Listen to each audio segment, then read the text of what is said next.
Chapter 1806. Chen Zhao was also caught off guard. Adopt children? And ate at once? To be honest, Chen Zhao and Fei Lai were still kids.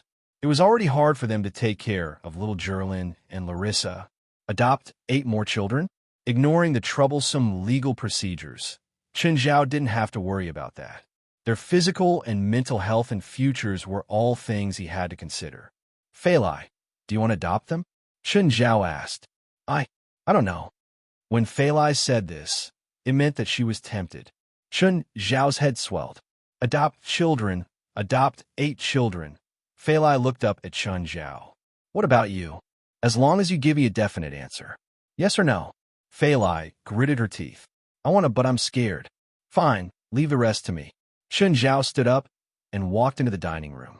The children were still wolfing down their food. Only Xinli looked up at Chen Zhao. Xinli, why do you want Fei Lai and me to adopt you? Chen Zhao asked. Because you're powerful. You can help us get revenge. Also, I want to become stronger. Can you represent the other children? Also, we're your grandfathers and grandmothers. Chen Zhao looked at Xinli Singh. If they want to adopt you, I won't be able to legally do so. We don't have any blood relatives within 3 generations. Xinli looked at Chen Zhao calmly. So, as long as you're willing, no one will fight with you. They're like me. They don't have a choice. I need to discuss this with Knots. At the end of the day, they were Knots' relatives, not Chen Zhao's. Moreover, even if Chen Zhao adopted them, it wouldn't be for revenge. It wasn't for revenge, nor was it to train them into killers.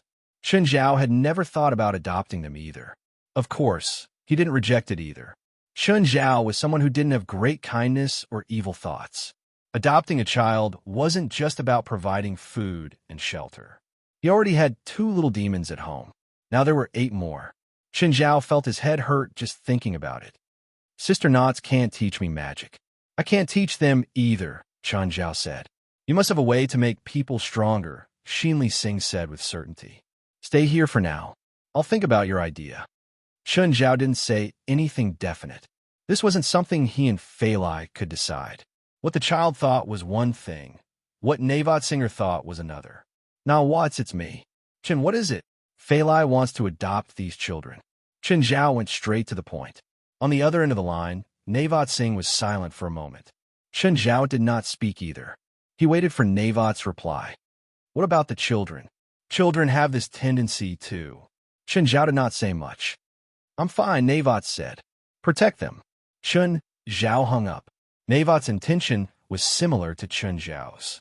He did not take the initiative to object, nor did he take the initiative to agree. Chen Zhao took a deep breath. This seemed to be big trouble. 10 children.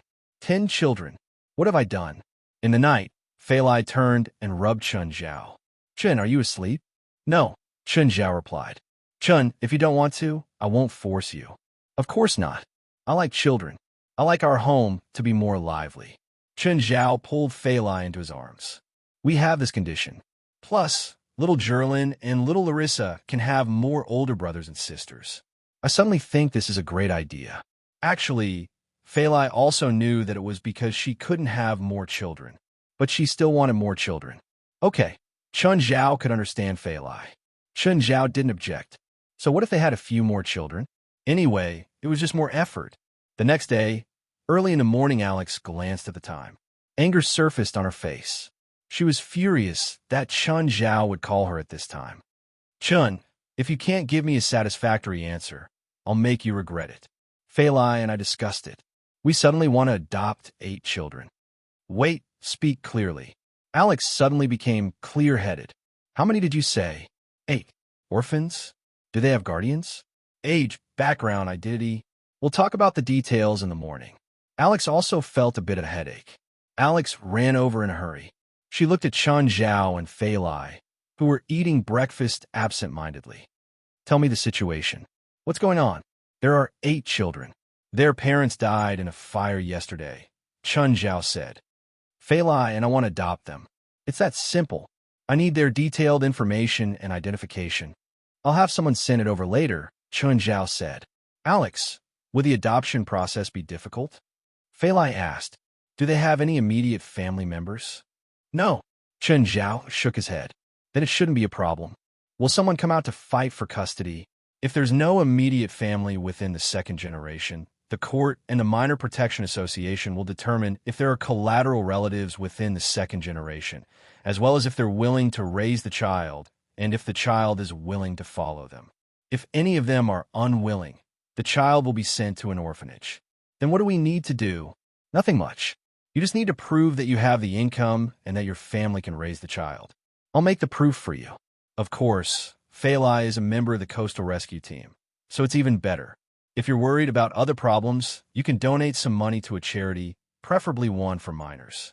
Actually, in America, adopting children was a very utilitarian thing. Of course, from a normal perspective, it was a win-win situation. The orphanage would receive donations to lighten the burden. The adopter would get the child, and the child would get a family and parents. So, in principle, the wealthier the adopter, the better. I'll leave this to you, Chun Zhao said. A while later, Nat Singh and Dellimore came, bringing the children's information. Alex met the 8 children and learned about their actual situation. Chun Zhao and Phalai also learned all the children's names. Chapter 1807. President will go back tomorrow. Wes called Chun Zhao. Looks like you didn't find the giant, Chun Zhao said in a mocking tone. If they found the giant, they would definitely send him a message. If they were to come back so suddenly, they must have failed. Of course, Chun Zhao didn't blame them. No one could be 100% sure that they would be able to find a legendary Nordic giants. West's reply was rather boring. President, we actually found the giant and completed the mission. Found it? And completed the mission? Chun Zhao asked in disbelief, his eyes wide. Yes, we found it. West was getting more and more bored. Since you found it, why are you in such a bad mood? You don't seem happy at all. You don't even seem excited.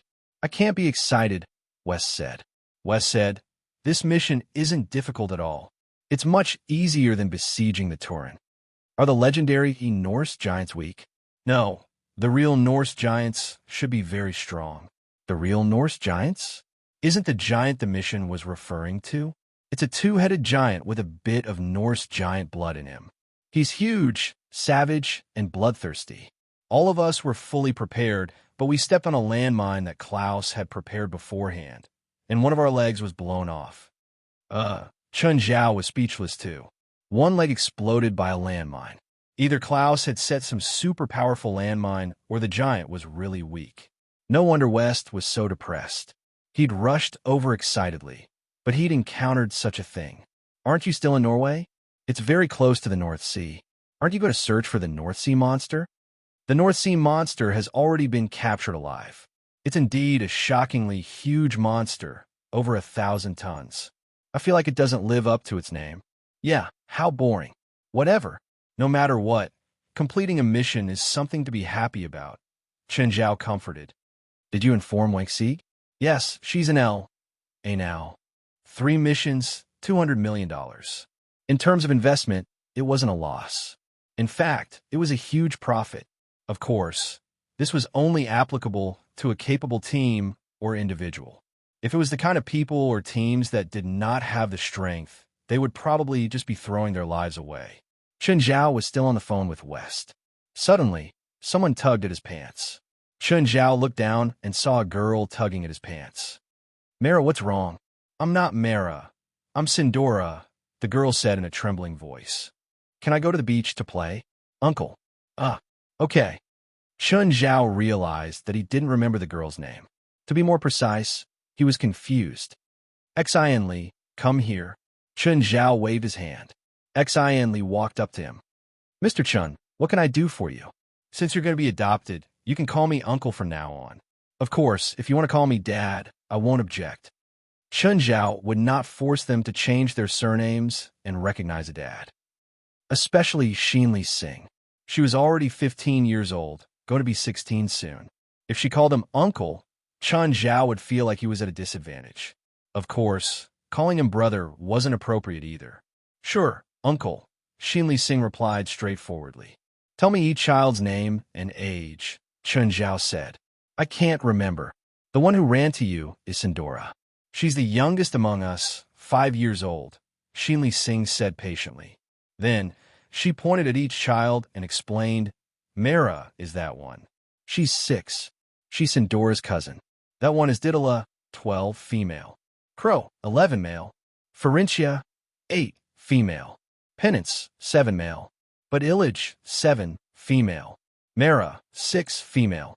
Sindora, 5, female. Including Sheenli Singh, who was 15, there were 15 children in total. They were all from the same family. They all had the same surname. Okay, I got it. After lunch, follow me out to buy some daily necessities and clothes for you. Just then, Portia came, but she suddenly realized that the entire villa was filled with children. Boss, where did you kidnap so many children? They're all my children, starting from today, Chun Zhao said. Huh? Portia wouldn't believe it. Smiling, Chun Zhao looked at Portia. I've decided to give you a raise. Really, boss? Portia was overjoyed. Of course. Chun Zhao was full of smiles. Looking at Chun Zhao's smile, Portia suddenly realized that something was wrong. Boss, they're really your children? Of course. Chun Zhao nodded. Portia finally understood why Chun Zhao wanted to raise her salary. Boss, I want to quit. Think about the money you owe me. Then you won't quit like this. Portia wanted to cry. If these children were really Chun Zhao's children, then she would undoubtedly be the one with the heaviest burden. Boss, how much will you give me? $1 is a form of encouragement for you. Let's go to the supermarket first. Chun Zhao patted Portia's shoulder. Portia wanted to cry as she drove. She hated driving an RV. She hated children. She hated her boss. The children started making a fuss in the RV. Especially the younger children. They did not have too much hatred in their hearts. Jerlin and Larissa were the happiest. They suddenly had so many friends in one night. Portia cursed Chun Zhao, but she didn't know that Chun Zhao was in even more pain. Chun Zhao realized that the 10 children piled together was like an endless hell. Thankfully, Xianli knew how to help Chun Zhao share the burden. Moreover, she had quite a bit of prestige among the children. They finally reached the supermarket. Chun Zhao and Portia each carried Jerlin and Larissa. The other children scattered like a pack of wolves. Come back. Don't run around, Xianli shouted. Don't make trouble for Uncle. Everyone, push a shopping cart, Chun Zhao said. Pick your favorite toothbrush, towel, bath towel, 2 of your favorite toys, 2 of your favorite snacks, and 3 sets of pajamas. Also, don't disappear from my sight or run around, Chun Zhao added. Chapter 1808. Children entering a supermarket is a disaster. Not only was it a disaster for his parents, it was also a disaster for the supermarket. The only thing missing from every supermarket was a sign at the entrance that said children and dogs were not allowed to enter. 10 children was almost equivalent to the end of the world. All right, Xianli was only half one. However, older children had their own needs.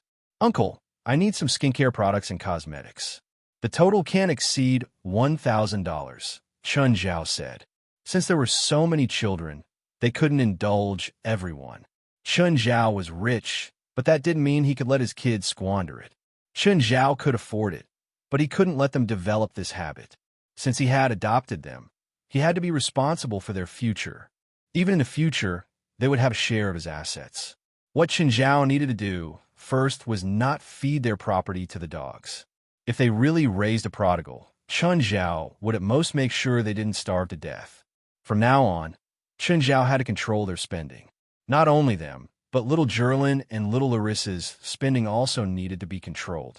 Of course, even if it was controlled, their consumption was still much higher than that of their peers from ordinary families. Portia, go to the counter over there and buy 10 cell phones. 10? Does little Larissa want one too? Yes, treat everyone equally. Adopt a child who is not related to you by blood.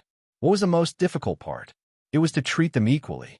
No matter how one treated their own children, they should give them the same affection and gifts. You can't just say that you don't want to buy gifts for your children. Conversely, a child mentality is very fragile. Chun Zhao didn't want to leave a shadow in the child's mind.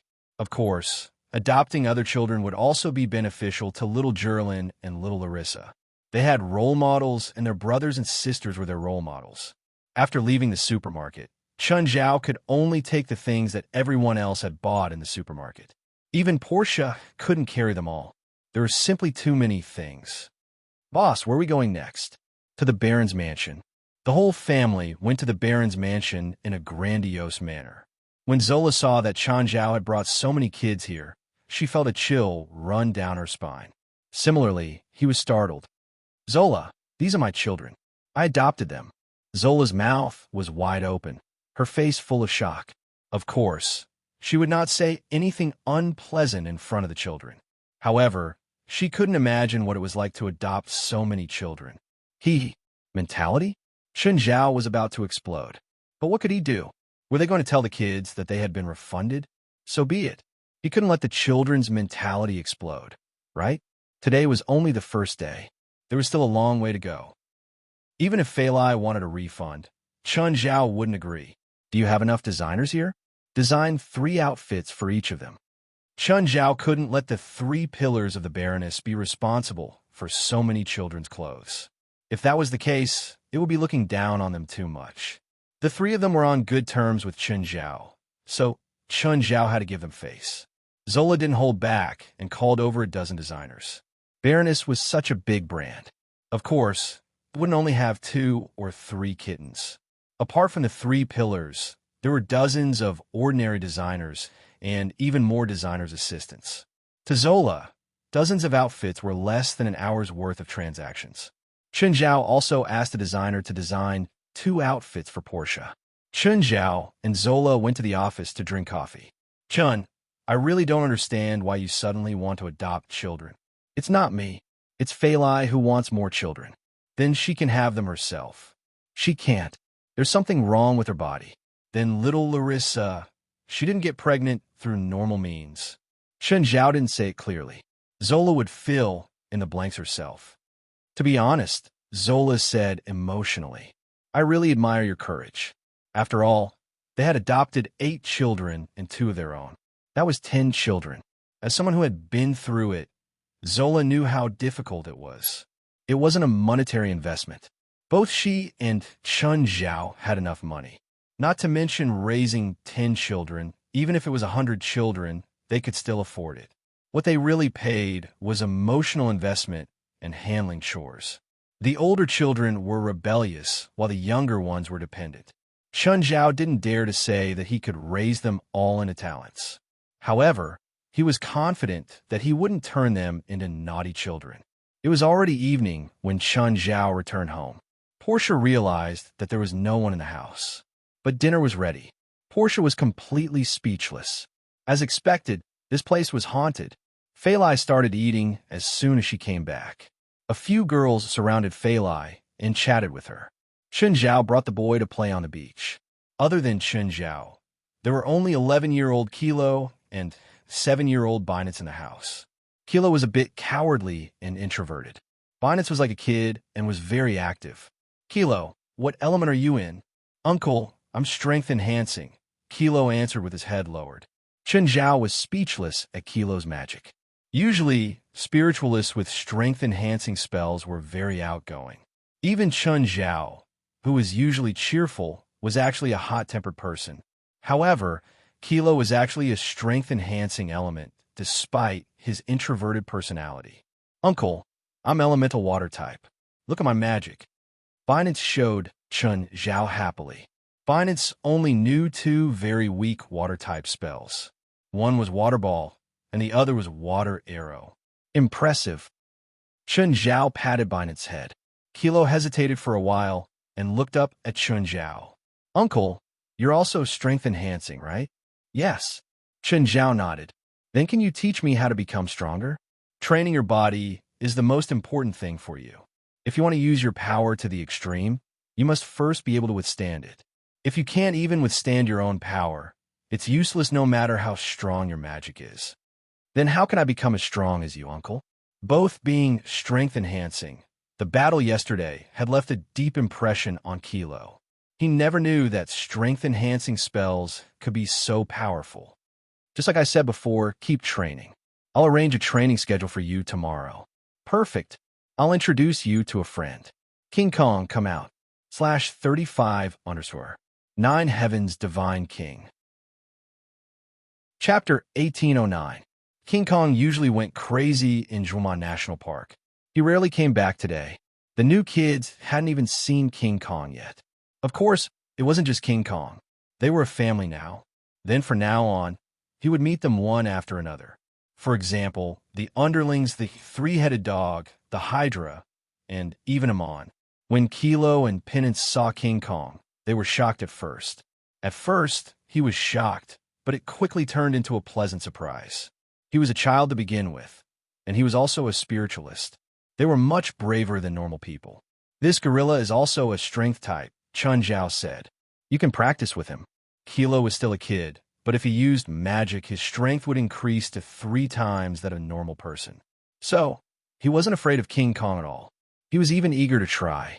He wanted to see how strong the gorilla was. However, he was introverted and didn't dare to tell Chun Zhao. King Kong, let little Kilo try. Chun Zhao only let Kilo try. He didn't let King Kong punch. How strong was King Kong? 30 to 40 tons of strength. If he didn't control his strength, Kilo would be gone. Kilo would be gone. As someone who'd been through this, Chun Zhao knew what 30 to 40 tons of strength meant. A human's body structure was stable and could withstand a lot of potential energy. It was about 4 times their body weight. But once the potential energy exceeded 4 times, the human body would be injured. If it exceeded 10 times, the human body would fall apart. If it exceeded 100 times, it would explode. For example, with Chun Zhao's current strength, if he didn't control it and hit a person, the person would turn into mist. Kilo walked up confidently and punched King Kong's stomach. In the end, King Kong's skin didn't even sink in, let alone injure him. After playing on the beach for a while, Chun Zhao brought Kilo and Penance back up. At night, Chun Zhao hugged Fei Lai to sleep. Fei Lai couldn't sleep. Chun, what about their studies? We can't just send them to school, right? Let them take a semester off, Chun Zhao said. Next semester, send them to school in Mountain Town. It's close to Mirror Lake, and we're familiar with Mountain Town. If anything happens, we'll know immediately and solve it. Fei Lai thought for a moment and nodded. That's good too. Chun, can you do it alone? No problem. Even if he was tired, he still had Portia and Xin Li to share the burden. Chun Zhao didn't feel like he was dying. Other than the occasional mental fatigue, there were no other problems. The next day, Portia came with a tired expression. The only thing that could make up for her exhaustion was Chun Zhao's raise. Her weekly salary had been $2,500, but Chun Zhao increased it to $3,500. Her salary was indeed very high. It could even be said that she was now a high-income person. Moreover, this was the after-tax income. However, whenever Portia thought of the huge debt she owed, she felt stifled. Just for those luxuries that she had only used a few times. How could he have been so crazy back then? Chun Zhao must have drugged her. No matter what, I can't go on a shopping spree like that again. Just then his phone rang. It was Wes calling. Guild leader, we've already returned to the headquarters.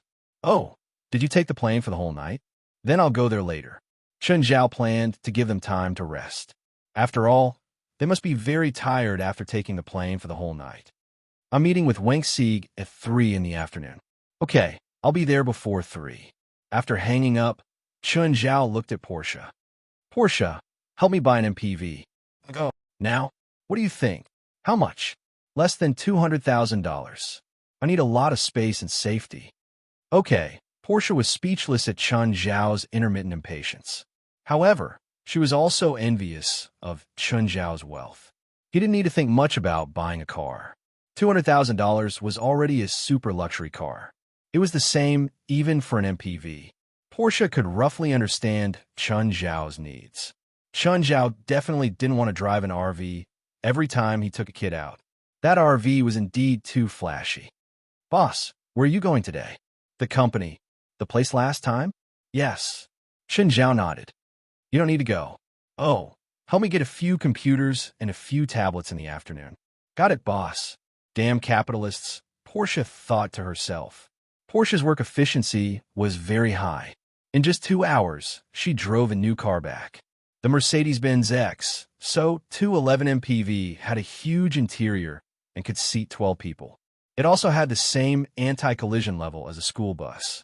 All the performance parameters indicated that it was expensive. The cost plus the various fees had exceeded Chun Zhao's original limit. However, Chun Zhao didn't blame Portia. After lunch, Chun Zhao called the kids into the car.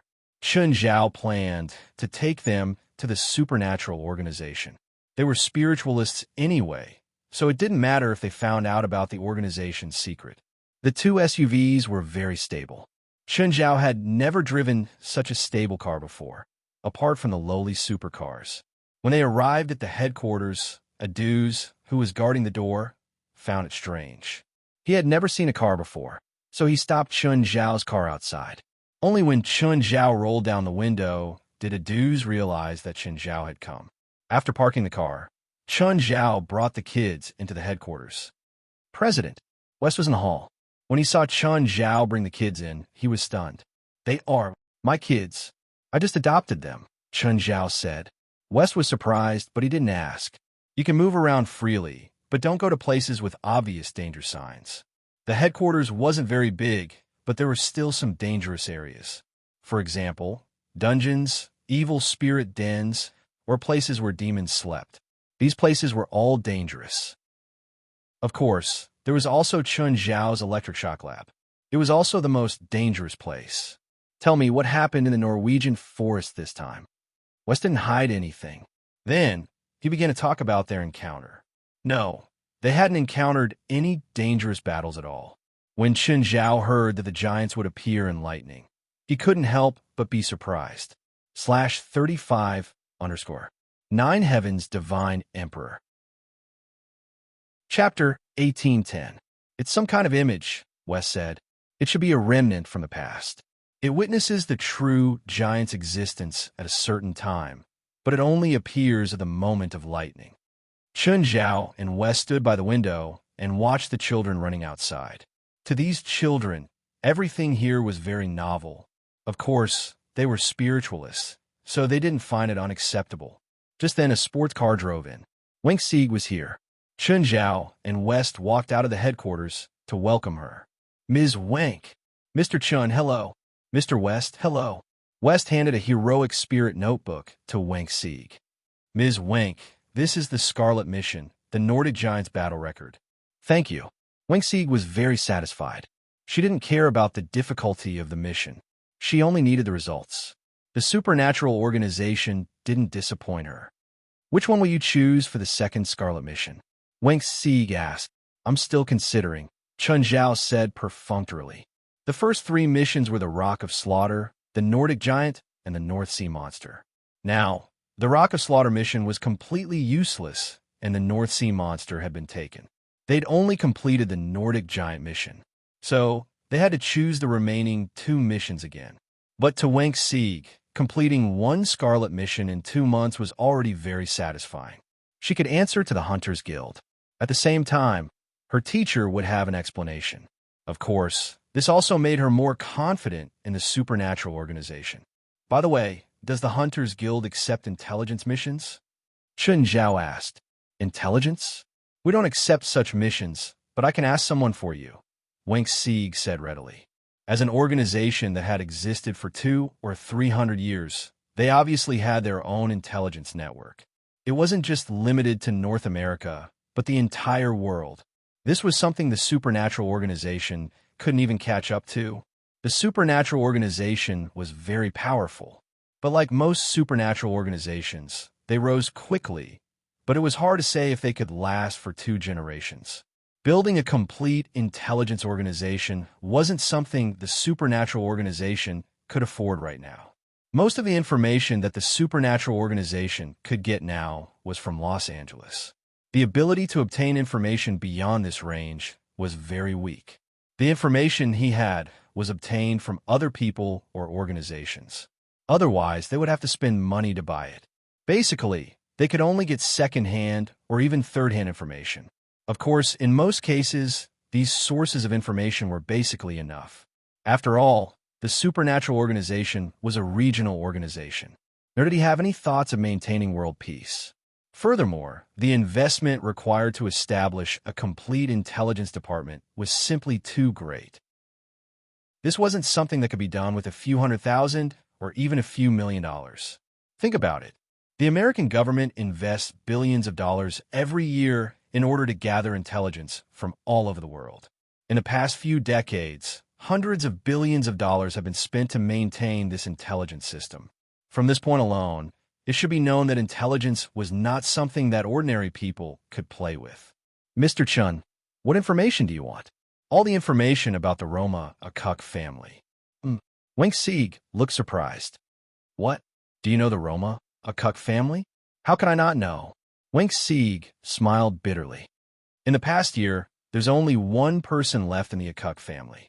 You can say that he caused a huge commotion in the entire spiritual world. Only one person left. Chun Zhao couldn't help but be confused. He looked at Wang Sieg. There's only one person left in the Akuk family? Yes, Warren Akuk. He's ranked 8th on the top 10 wanted criminals in the spiritual world. Wang Sieg said with a bitter smile. In the past year, he killed more than 300 people. Most of them were spiritualists, and they were all Roma. The whole world is after him now. Wang Sieg looked at Chun Zhao. Mr. Chun, do you have a grudge against him? I guess we're mortal enemies now, Chun Zhao said with a shrug. Wang Sieg looked at Chun Zhao in confusion. Chun Zhao's tone was rather relaxed. There was no hatred or anger on his face either. However, he said it as if it was only natural. I'll do my best to help you investigate this Warren Akuk, Wang Sieg said. Wes had guessed a little. The children Chun Zhao had brought were clearly Roma. Warren Akuk also had a huge grudge against the Roma. So, the children's relatives must have been killed by Warren Akuk. So, Chun Zhao would naturally bear this grudge. Xian Li Sing suddenly regretted letting Chun Zhao and Fei Lai adopt her. Little Jerlin and little Larissa were two complete little devils. Especially little Larissa, who was the youngest. Sis. Little Larissa tugged at Xian Li Sing's hair. Jerlin, on the other hand, was running around in the headquarters. Just then, a girl about her age came over. Risa walked over with her hands in her pockets, studying Xian Li Sing up and down. You're the president's adopted daughter? Risa's tone was somewhat provocative. Xian Li Sing looked at Risa. You are? I'm the president's subordinate, Risa said, extending her hand. Let's get to know each other. I'm Risa. Xian Li had just extended her hand when she suddenly felt a chill. Her arm was almost frozen. Xian Li Sing hurriedly stepped back. What are you doing? Risa snickered. Nothing. I just want to tell you that you're very weak. Xian Li Sing stared at Risa angrily. Are you going to fight me? Risa lifted her right arm and pointed to the left. Suddenly, a powerful current shot out from her palm. A hole appeared in a tree with a diameter of 70 to 80 centimeters, a dozen meters away. Xian Li Sing was shocked. The girl seemed to be 1 or 2 years younger than her, but her magic was so powerful. Suddenly, Risa felt a chill behind her. Looking back, she realized that Chun Zhao was already standing behind her. Hi, President. Are you bullying Xian Li? No way. Risa hurriedly waved her hands. I'm just showing her my magic. Chun Zhao looked up at Xian Li Sing. Xian Li hesitated for a moment and then shook her head. No, she didn't bully me. She was a proud person. She didn't need someone to back her up right now.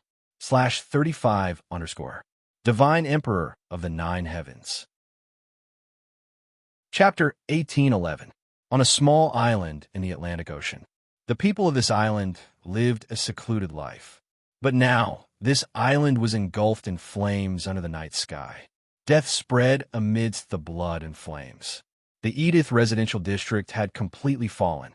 The Edith family was the most populous family among the Roma people. Inside the raging flames, Warren Akuk stood in the middle with both arms raised, chanting an incantation that was hard to understand. In front of Walloon was a corpse. The chest of the corpse was embedded with several pillar-shaped crystals. As he chanted the last part of the incantation, a mass of black smoke spread out from the flames around him. Then, the black smoke surged into the corpse in front of Warren. The crystals on the corpse's chest became darker and darker, finally turning completely black.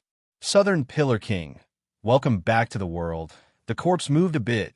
The fatal wounds on its body also quickly healed. He stood up. Warren knelt on one knee. Southern Pillar King, sir. I am Warren Akuk, your humble servant. The Southern Pillar King was admiring his own body, ignoring Warren's actions. Akuk, you are the descendant of the Middle King? Yes, Southern Pillar King, sir. 5 kings. How many have you awakened? The Southern Pillar King asked. You are the third, Walloon said respectfully.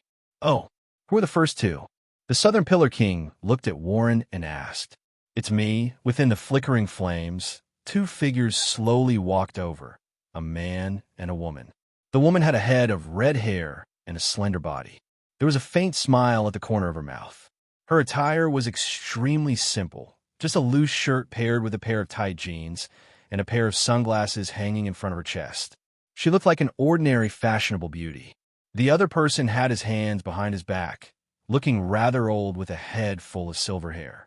He was half a body length shorter than the woman next to him. His gaze was dim and lifeless, as if he was an old man with 1 foot in the grave. Sean, Bion. The Southern Pillar King's eyes glowed. The red-haired woman was the Eastern Endless Pillar King, Sean. The other old man was the Northern Shadow Pillar King, Bion.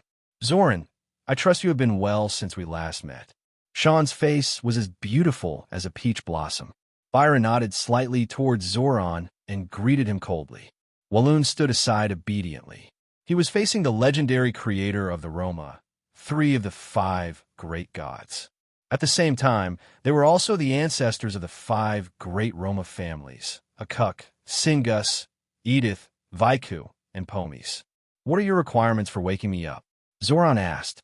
Byron and Sean also looked at Warren. They also didn't know what Warren's goal was. Fight for him.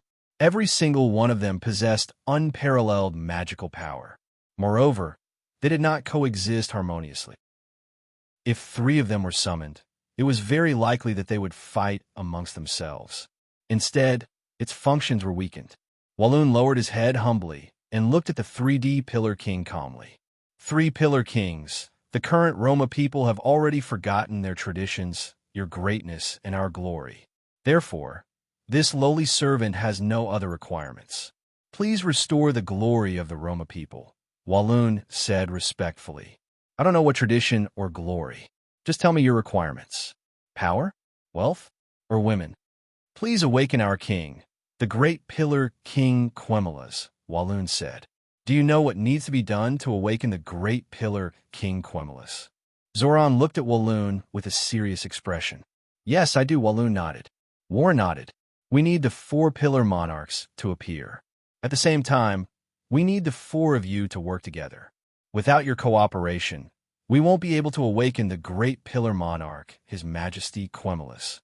At the same time, I need a vessel. Sean stared at Walloon. Has your Akuk family's vessel been prepared?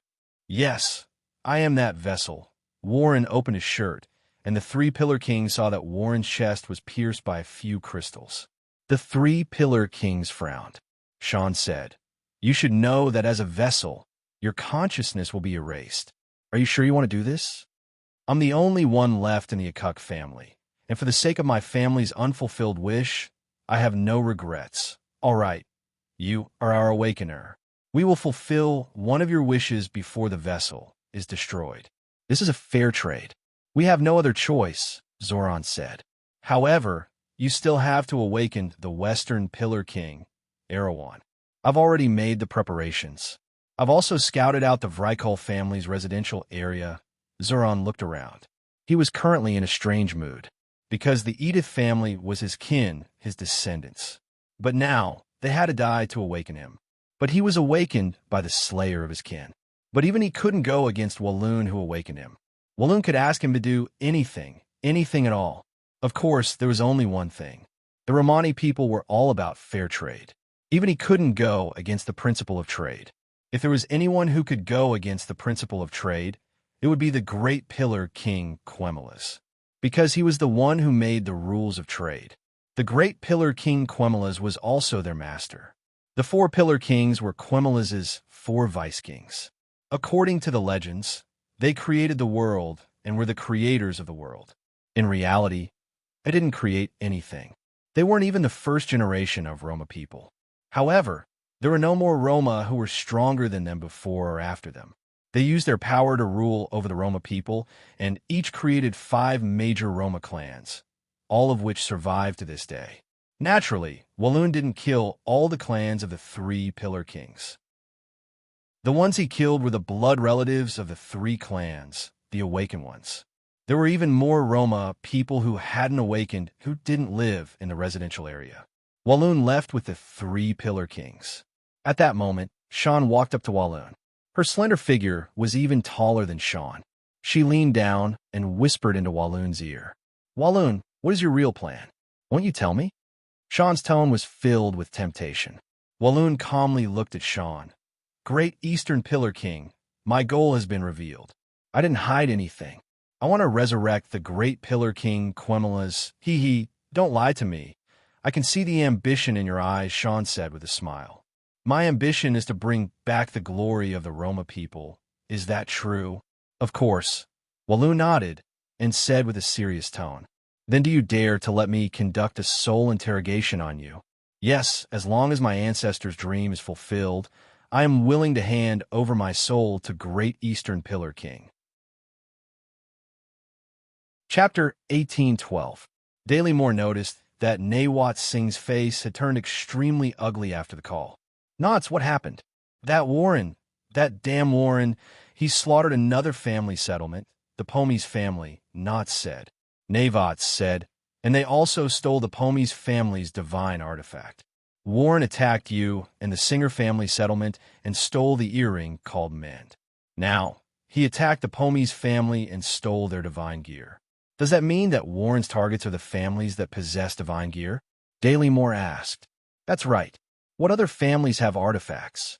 Daily Moore asked. "The Edith family and the Vrykul family," Knots said. "Do you know where they live?" Daily Moore asked. "I know the Edith family. They live on an island in the Atlantic. I know them and have been to their settlement before," Knots said. "But I don't know anyone from the Vrykul family. They also live in seclusion and rarely have contact with the outside world. There is also the Cook family where Warren is from. But since Warren is from the Cook family, then the artifact of the Cook family must have fallen into his hands. What's the origin of these artifacts? What's their use?" "Actually, the 5 artifacts were made by the Cook family." "What? The 5 artifacts belong to the Cook family?" "No, they're just contractors," Knots said. "Actually, the materials needed for the 5 divine artifacts were shared by the 5 families. So, when the divine artifacts were created, each family received one." Nawat Singh said. Knots paused and said, "The origin of the 5 artifacts is very ancient, more than 2,000 years old. After the 5 Pillar Kings disappeared, the Roma lost their protection. At that time, the Roma had their own religion, so they wouldn't believe in other religions. So, they were naturally regarded as heretics. Then, they were constantly hunted and slaughtered. In order to stabilize the people, after a discussion, the 5 families jointly made 5 artifacts to protect the entire race. The 5 artifacts are Mend, Guidance, Fearless, Holy Spirit, and Order." "So what are the specific uses of these 5 artifacts?" Daily Moore asked. "In my hands. Mend was used to extend the duration of continuous magic," Knots said. "The more powerful the person using Mend, the more powerful the effect. The artifact of the Edith family is Fearless, which can be immune to all curses and mind magic. Of course, this is what I know. I don't know the effects of Guidance, Holy Spirit, and Order. I only know that Guidance is in the hands of the Pomies family, Holy Spirit is in the hands of the Vrykul family, and Order is in the hands of the Cook family.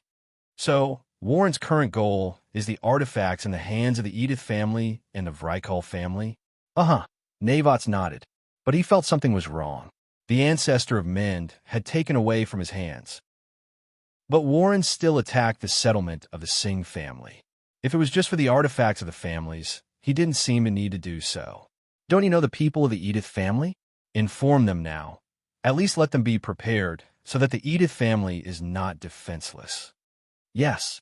Knots nodded and immediately called the friend of the Edith family. "Hello, Knots, what's up? Do you know about the Pomies family?" "Pomies family? What happened to their family?" Pomies asked in confusion. The Pommies family's settlement was slaughtered by the madman of the Cook family. Not only the Pommies family, but even the Singh family settlement was slaughtered. I was also attacked, and Mind was taken away by him. What? When did that happen? Edith was shocked. Just a few days ago, Navots said solemnly, "You better send a message to your family. Walloon's target is likely the divine artifact of the 5 families. His next target is likely to be your Edith family or Vrykul family." I understand. I'll call the family right now. Edith hung up and called the family leader. But after waiting for a long time, the call didn't go through. The phone kept dialing. Edith's heart became heavy. She changed to another family member's number, but the call still didn't go through. She changed to another one, but the result was still the same. No one answered. This made Edith have a bad premonition.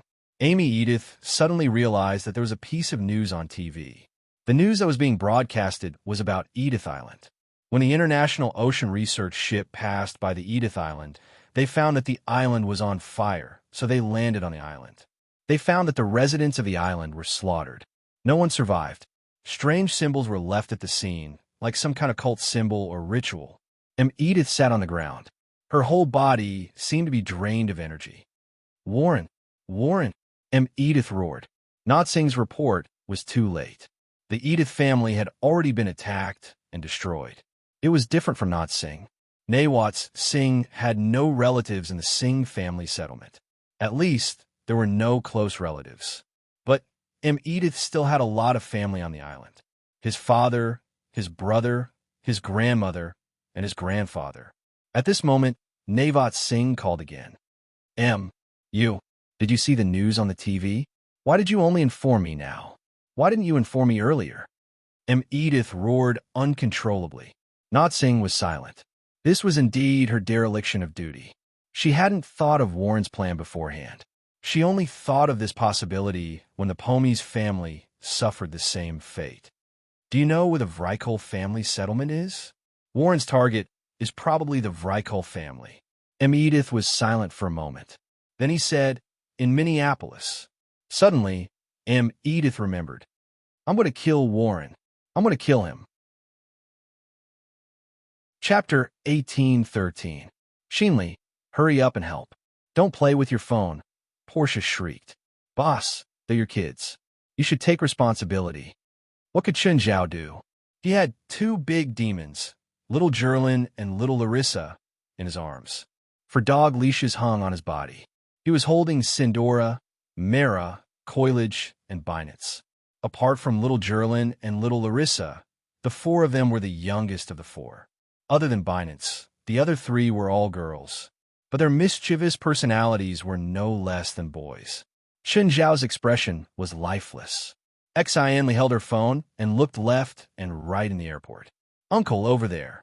Xin Li had already seen Nawat Singh's figure.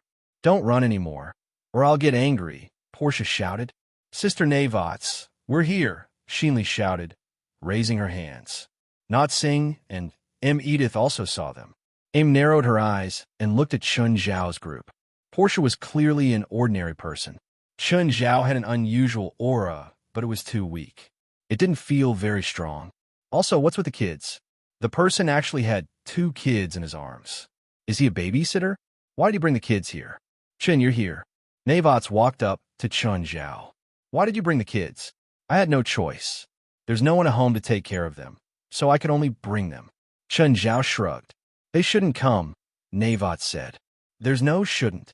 Chen Zhao put little Larissa into Navots' arms. "Do me a favor." Navots looked at the time bomb in her arms, her expression very awkward. "Change little Larissa's diaper." "Huh? Me? I don't know how." "Learn. You'll need it in the future."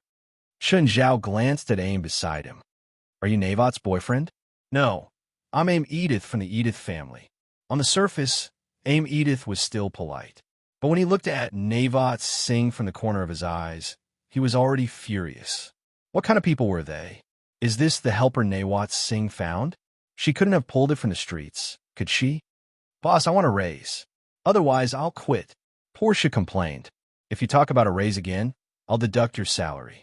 Chen Zhao pulled little Glynsaporia into his arms. "Uncle, I want to drink Coke." Looking at Chun Zhao, Binance tugged at Chun Zhao's shirt. Chun Zhao searched around and found a credit card. Do you know how to use it? Binance shook his head. Chun Zhao searched again. He didn't seem to have any cash on him. Portia, do you have any cash? No. Then go buy a few cans of Coke. Boss, you're empty-handed now. You want me to buy it? Boss, you're empty-handed. Do you pay my salary or do I pay yours? Portia's cheeks twitched. I'll go. Looking at Chun Zhao, Ames whispered to Navat Singh. I want to kill him. Can I? Air. Navat rubbed his forehead. I want to kill him too. The plane arrived. Everyone finally boarded successfully. Target, Minneapolis, Minnesota. Although Minneapolis wasn't well known, it was considered a big city in the United States.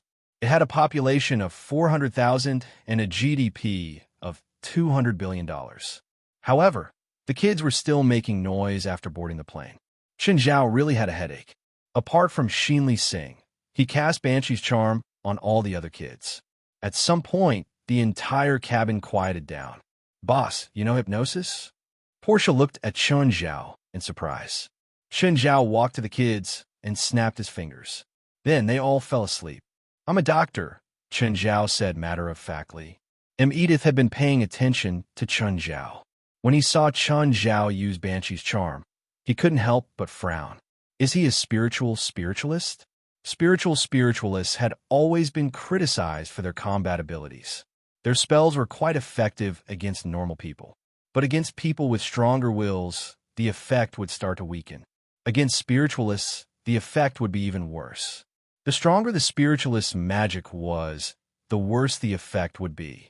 As long as one had 1/3 of the spellcaster's magic, the spiritualist's spells would have a hard time being effective.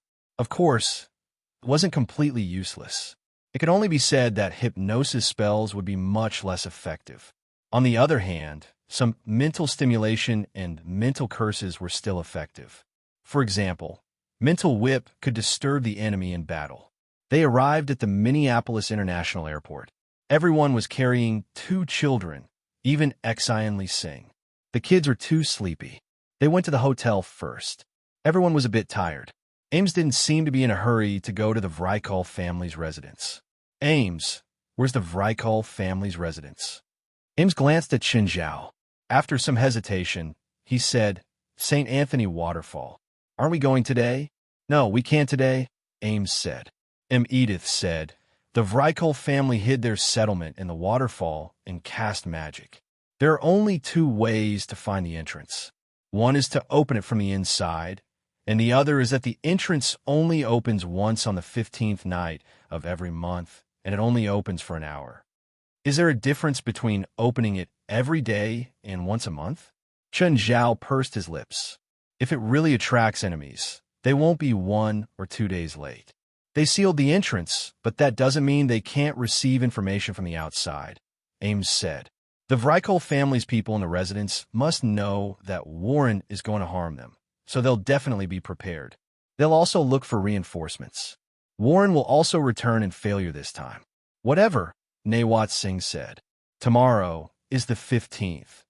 In a Vrykul residence, say, figures swayed at the exit. Maggie, what are you doing at the exit? Maggie Vrykul turned to look at the person behind her. Geraldine, why are you here? Geraldine Vrykul and Maggie Vrykul stared at each other in silence. Suddenly, Maggie Vrykul raised an eyebrow. You're with him too? /35 undersir. 9 Heavens Divine Emperor.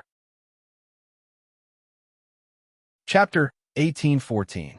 Not long after, Maggie Vrykul and Geraldine Vrykul stood in front of a stone array formed by dozens of stone pillars. Maggie Vrykul glanced at Geraldine Vrykul. I didn't expect you to be Warren's man. You too. I didn't expect it either, Geraldine Vrykul said indifferently. Maggie Vrykul was the daughter of the patriarch, but she betrayed the Vrykul group. Because he can fulfill everyone's wish, Maggie Vrykul said matter-of-factly. What wish did you make to him? Geraldine Vrykul didn't speak. She looked at the stone array and asked, how do I remove the space displacement? You can't remove the space displacement. Otherwise, this place will be directly connected to the outside world and exposed to the public. By then, even Warren won't be able to do anything, Maji Vikal said. If you don't remove the space displacement, then what do? It's very simple. Move that stone pillar to that position, then move that stone pillar to this side. That's strange. This isn't a Western magic array, right? This is China's feng shui. Guide the wind, Maji Vikal said. Orion as the chess piece, Big Dipper as the general, Dragon Mountain, Ziwei as the command. What are you muttering? Don't interrupt me. Do as I say. Move that stone here. This is to change the array so that one can only enter but not leave. Geraldine Vikal silently followed Maji Vikal's instructions. At this moment, a hole appeared at the other end of the stone array. You can come in, Mr. Warren, Maji Vikal said with her phone in her hand. From a hole, a few figures appeared. Warren, Zoran, Sean, and Bion walked in from outside the hole. Sean looked at the stone array in front of him and said in surprise, "It's amazing. There was no such magic array in the past. What system of magic is this?" "Sir Sean, this is an Eastern magic array. It's a completely different system from Western magic," Warren said. At this moment, Maji Vikal and Geraldine Vikal walked over. "Mr. Warren, I've done what I asked. Now it's time to keep my promise," Maji Vikal said. "Killing your father, that's all?" Warren asked. "Yes, sure." Warren nodded. This was not a difficult task, and he had originally intended to do so. "Where is it?" "It's in his hands, too." Geraldine Vick was a little surprised. Maji Vikar's wish was to kill the chief. He was her father. He didn't understand what kind of grudge the father and daughter had. So much so that Maji Vick would rather collude with outsiders. Even if it meant risking the annihilation of his entire clan, he wanted his father to die. "Geraldine, what is your wish?" Warren asked. Of course, a trade had to be fair. Warren also had to abide by the rules of the trade. He really wanted to learn from the villains in the movies. After achieving his goal, he directly killed the person. But he couldn't do that. Of course, he couldn't accept anything that Warren couldn't do. "Revive my sister." Warren closed his eyes and thought for a while. "I can't do it." "You just can't do it now," Geraldine Vick said. Warren frowned slightly. He seemed to know something. "Even if I succeed, I can't do it," Warren said. "No one can revive the dead. You just need to summon my sister's soul back after the plan is completed," Geraldine Vick said. "Where did your sister's soul go?" "Hell. How did she die?" "She didn't die. I have kept her body intact. She violated the clan rules, so her soul was sent to hell." "I see." Warren nodded. If his plan really succeeded, then he could indeed summon his sister's soul out of hell. The premise was that his sister's soul was still intact. "Are they your men?" Maji Vikar asked. "No, they are God, the great pillar king of our Roma people," Warren said indifferently. Geraldine Vick looked at Sean, Byron, and Zoran. His eyes flickered. He kept staring at the three as if he wanted to use all his strength to pierce through them.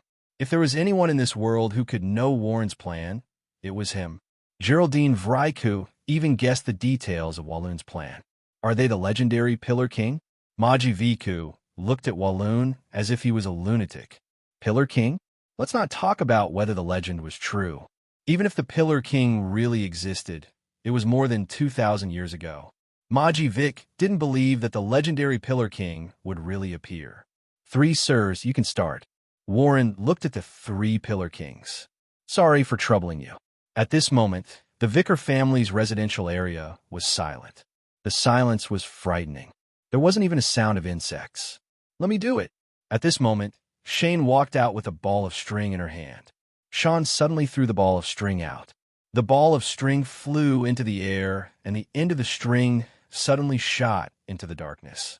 Sean took out the same ball of string and repeated the same trick.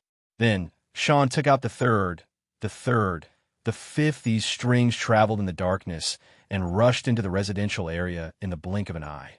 In the blink of an eye, the rope that had been released from a small ball of string had wrapped itself tightly around the house. In the end, Sean gave it a tug. The entire house and the owner inside were instantly killed. At the same time, The entire residential area suddenly sounded an alarm. Not good. Someone entered here. Enemy attack. Enemy attack. The vicars in the residential area were instantly like ants on a hot pan. The 5 balls of string that Sean threw were obviously not ordinary strings. Each ball of string and string had a different color. The red string was burning with flames. The silver-white string was like frost. The white string was electrified. The black string was poisonous. All the strings crisscrossed and covered the entire residential area. These crisscross strings were more like a nest, whether it was an adult or a child, whether it was a man or a woman. But in front of Sean, he seemed so weak and fragile. Sean was the first to be awakened, but it was the first time Warren saw Sean in action. It wasn't shocking, and it wasn't colorful either. But Sean's magic was filled with endless killing intent. What kind of magic is this? Geraldine asked, puzzled. It's a familiar. Sir Sean isn't awakened, Warren said. Among the 5 Pillar Kings, 3 were magic awakened and 2 were bloodline awakened. Sean's magic was purely to control objects. Chapter 18:15. Sean, you're too slow. Bion walked out. His movements were slow, as if he was an old man past his prime. But with every step he took, his appearance became younger.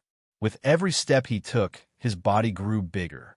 When he reached Sean's side, he had changed a lot. He was no longer a decaying old man, but a strong young man. Bion's body emitted a strong aura as his palms began to accumulate and compress magic. Everyone was shocked when they saw Bion's movement. Everyone felt like they were facing a walking nuclear bomb. Bion's movement was very similar to the Kamehameha in the manga. Bion's palms suddenly pushed forward. Just like the Kamehameha, a white light retreated from Bion's palms. Rumble. The entire residential area was razed to the ground, leaving a shocking crater in the center of the residential area. It was as if it was hit by a missile. Maji Vicar and Geraldine Vicar, who were standing at the back, almost lost their balance. Their faces were filled with horror and disbelief. Whether it was Sean or Byron, both of them were so terrifying and unbelievable. Sean alone could slaughter the entire Vicar family's residential area. After all, there were more than 300 people here. Every single one of them, regardless of gender or age, was a spiritualist. But when faced with Sean, they were helpless. Bion was even more terrifying. Just one move, and he razed this place to the ground. Bion, using magic like this will only shorten your existence, Zoran said. It doesn't matter, this awakening isn't in my plan anyway. Bion's body gradually shrunk and returned to his old man appearance. Warren glanced at Bion from the corner of his eyes and walked into the ruins. Just then, a figure rushed out from the ruins. Maji Vicar's father, Wilson Vicar. Wilson Vicar's body was covered in a thin layer of light. The light was like a burning flame. I'm going to kill you. Wilson Vicar roared. Warren didn't seem surprised when he saw Wilson Vicar. Titan's power. Warren took a deep breath, and his body instantly became powerful. Warren punched Wilson Vicar in the face. Wilson Vicar was thrown several meters away, but he stood up unscathed. Viper's whip. Warren's arm suddenly stretched out like a long whip, lashing heavily on Wilson Vicar's body. The halo on Wilson Vicar's body was almost shattered, but soon stabilized. Teeth of the hungry wolf. Warren launched another attack before Wilson Vicar could react. A pair of fawn-like spikes suddenly shot out from Wilson Vicar's back. Wilson Vicar screamed.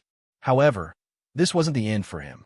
Warren's next round of attacks had already arrived. Bind of Thorns.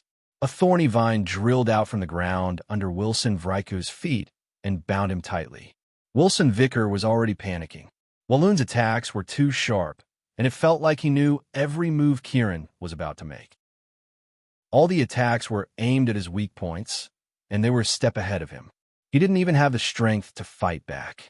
Wilson Vicar wanted to struggle, but his body was fixed by the thorny vine, so he couldn't activate his magic. Warren walked in front of Wilson Vicar. Warren still had a faint smile on his face, and at the same time, he took off the ring on Wilson Vicar's finger. Is this the Holy Spirit? Give it back to me, you bastard.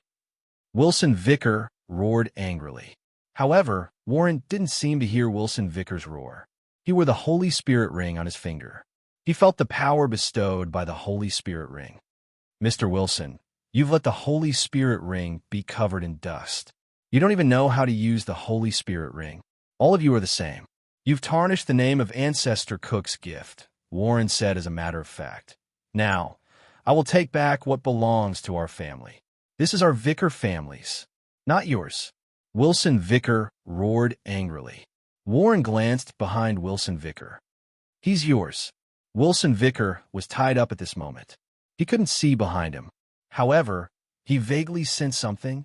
Maggie, it's you? You damned little bastard. Poochie. Wilson Vicker lowered his head and looked at his pierced chest. His mouth started to vomit blood. Maggie, you dare?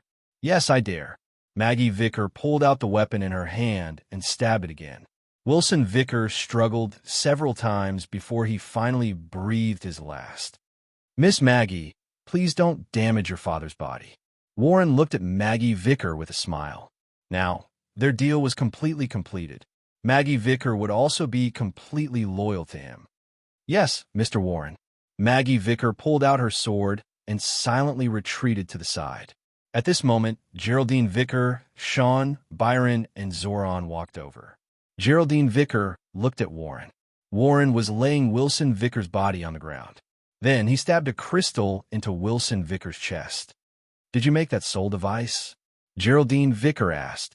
Warren glanced at Geraldine Vicker. You also know alchemy magic? Geraldine Vicker continued. It looks like the product of the combination of Eastern refining and Egyptian soul binding. Warren began to prepare the magic circle and then placed the body in the center of the magic circle. It was the same process as waking up Zoran. Under Warren's magic spell, Wilson Vicker's body suddenly opened its eyes. Maggie Vicker was shocked and immediately pulled out her weapon. Put away your weapon. He's not your father. He's your ancestor now. Erewhon, long time no see. Sean took the lead to greet. Western Pillar King, Erewhon Vicker. Erewhon looked at his body. It was the same as when Zoran woke up. He was familiarizing himself with his body. Which one you woke me up? It's the kid from the Cook family. Erewhon looked at Warren with his bull head. Tell me your purpose. I need you to wake up my ancestor, Great Pillar King Quemelas, Warren said. Erewhon glanced at the other 3 Pillar Kings. He couldn't tell if he was happy or angry. Seems like you're mentally prepared. Yes, I'm ready. Warren nodded. Then, let's do it here. /35 Undersir. 9 Heavens God King. Chapter 1816. Warren wore 5 artifacts. Heal, Fearless, Guidance, Order, and Holy Spirit. These 5 artifacts were an earring, a pendant, a bracelet, a mask, and a ring. Sean, Bayan, Zoran, and Erewhon stood in 4 different directions. The magic needed to summon the soul of the Great Pillar King was far beyond what ordinary people could bear. Only when the other 4 Pillar Kings joined forces would they have enough magic to summon the Great Pillar King. The magic of the 4 Pillar Kings was surging. Each of them had a magic that could make people 100 times stronger. Geraldine, what are they doing? Resurrecting our God of creation, Great Pillar King Quemelas, said Geraldine Vrykol. Resurrection? Maji Vrykol looked at Geraldine Vrykol in confusion. Yes, resurrection. But why can he still be resurrected after more than 2,000 years? Is it because the soul of God can't be destroyed? Maji Vrykol was puzzled. Let's not talk about whether Quemelas is a god or not. Even if he really is a god, I'm afraid his soul will be destroyed in 2,000 years. Then why? Do you know why Quemelas is called the god of creation? I don't understand. Because he really created a world. To be precise, it's a small world, a world that belongs only to him. His plan was perfect, but he overestimated his faith. There were very few souls that were truly qualified to be taken into heaven, causing the heaven he created to be unable to be maintained. Quemelas also died to maintain this heaven. After his death, his soul entered this heaven, but he completely closed the heaven he created and finally completely sealed his soul in this heaven. Geraldine Vrykol paused and said, "Now, they're summoning Quemela's soul from heaven, and then using Warren's body as the host, temporarily resurrecting Quemela's host. As the host, his soul and consciousness should also be erased, right?" Geraldine Vrykol nodded. "That's right. So the object of my allegiance soon became Camillus?" Geraldine Vrykol smiled and did not answer. "How do you know all this?" Maji Vicar asked in confusion. "These are secrets, and I happen to be the next patriarch's successor," said Geraldine Vrykol. Maji Vicar looked at Geraldine Vicar in surprise. As the daughter of the current patriarch, Maji Vicar knew a lot of things. For example, Geraldine Vic's matter. In order to resurrect his sister, Geraldine Vrykol had been studying alchemy and necromancy. There were also many other systems of magic. As long as it could be of use, he would study it. Of course, research and learning were two different things. However, this also made Geraldine Vyact the most outstanding and knowledgeable person among the younger generation. Among his peers, no one could stand shoulder to shoulder with him. Many people in the Vrykol family liked to do research, no matter what aspect it was. The Roma once said of the Vrykol family, "A family full of evil and order." In order to carry out all kinds of research, the Vrykol family often had no bottom line. Many taboo research was never taboo in their eyes. Then why did you say it now? Is it still necessary to keep a secret now? Geraldine Vrykol smiled. The Vrykol family has been destroyed. Both of us are now just stray dogs. What about your sister? Her soul entered the heaven created by Camillus. She is a firm believer of Camillus. Geraldine Vrykol said, "So as long as Camillus is resurrected, then he naturally has the ability to bring my sister's soul out." No wonder. Maji Vrykol looked at the center of the field. Those four people are really the four Pillar Kings? Yes, at least their souls are the four Pillar Kings. Geraldine Vrykol nodded. Their souls are also in heaven. How did your sister die? Maji Vrykol asked. If you don't want to say, I won't force you. In order to pursue the secret of Camillus, Geraldine Vrykol said, she is a more fanatical researcher than me. Maji Vrykol could understand this. Most people in the Vrykol family were like this. They would do anything to do research. The reason why Maji Vrykol hated her father, it was because her father had done inhumane, forbidden experiments on her mother. The four Pillar Kings emitted shocking magic power. This was just the magic power that was dissipated. The amount of magic they consumed was even more shocking. The amount of magic they released in an instant was almost equivalent to all the magic a normal person could release at once. However, their magic recovery speed was also shocking. Even so, their magic power still couldn't keep up with the speed of consumption. Wah! Little Larissa suddenly burst into tears. Huh? Chun Zhao suddenly opened his eyes. Chun Zhao immediately stood up and comforted little Larissa. In that instant, Chun Zhao felt an aura permeating the air. Surging, powerful. Chun Zhao looked at the time. It was only 1 a.m. He carried the crying little Larissa out of the room. Just then, Nawat Singh, who lived in the next room, walked out. Then Edith also walked out of the room opposite. The three glanced at each other. Edith's expression was solemn. Scary, too scary. What was with that magic power? Perhaps all the spiritualists in the city had sensed that terrifying magic power. At this moment, the children in the other rooms were also awakened and ran out of their rooms. They were also awakened by the scary magic power. Uncle, what is that? It's too scary. Xinli Singh stared at Chun Zhao in fear. There seems to be something incredible, Chun Zhao said calmly. Something incredible has appeared. Where did it come from? The aura came from the northeast, Chun Zhao said. Northeast? That's where St. Anthony Waterfall is. Edith said seriously. Is it the Vrykol family's residence? Let's go there and take a look, Chun Zhao said. Go there? Now. Something must have happened to the Vrykol family. I just don't know if it's Warren's doing. Chapter 1817. Portia opened the door angrily. Boss, Portia's first voice was very loud. However, when she saw little Larissa in Chun Zhao's arms, she immediately lowered her voice. Boss, look at the time. What time is it now? Portia growled at Chun Zhao. Chun Zhao shoved little Larissa into Portia's arms. What? I'll leave little Larissa and Jerlin to you. Boss. Portia glanced outside. Apart from little Jerlin and Larissa, all the kids were awake. Emu Edith and Navat Singh were also standing outside the door. Boss, what are you going to do? Enjoy the scenery. Chun Zhao answered seriously. Late at night? You have so many kids? Is there a problem? Of course there was a problem. Portia stared at Chun Zhao with dead fish eyes.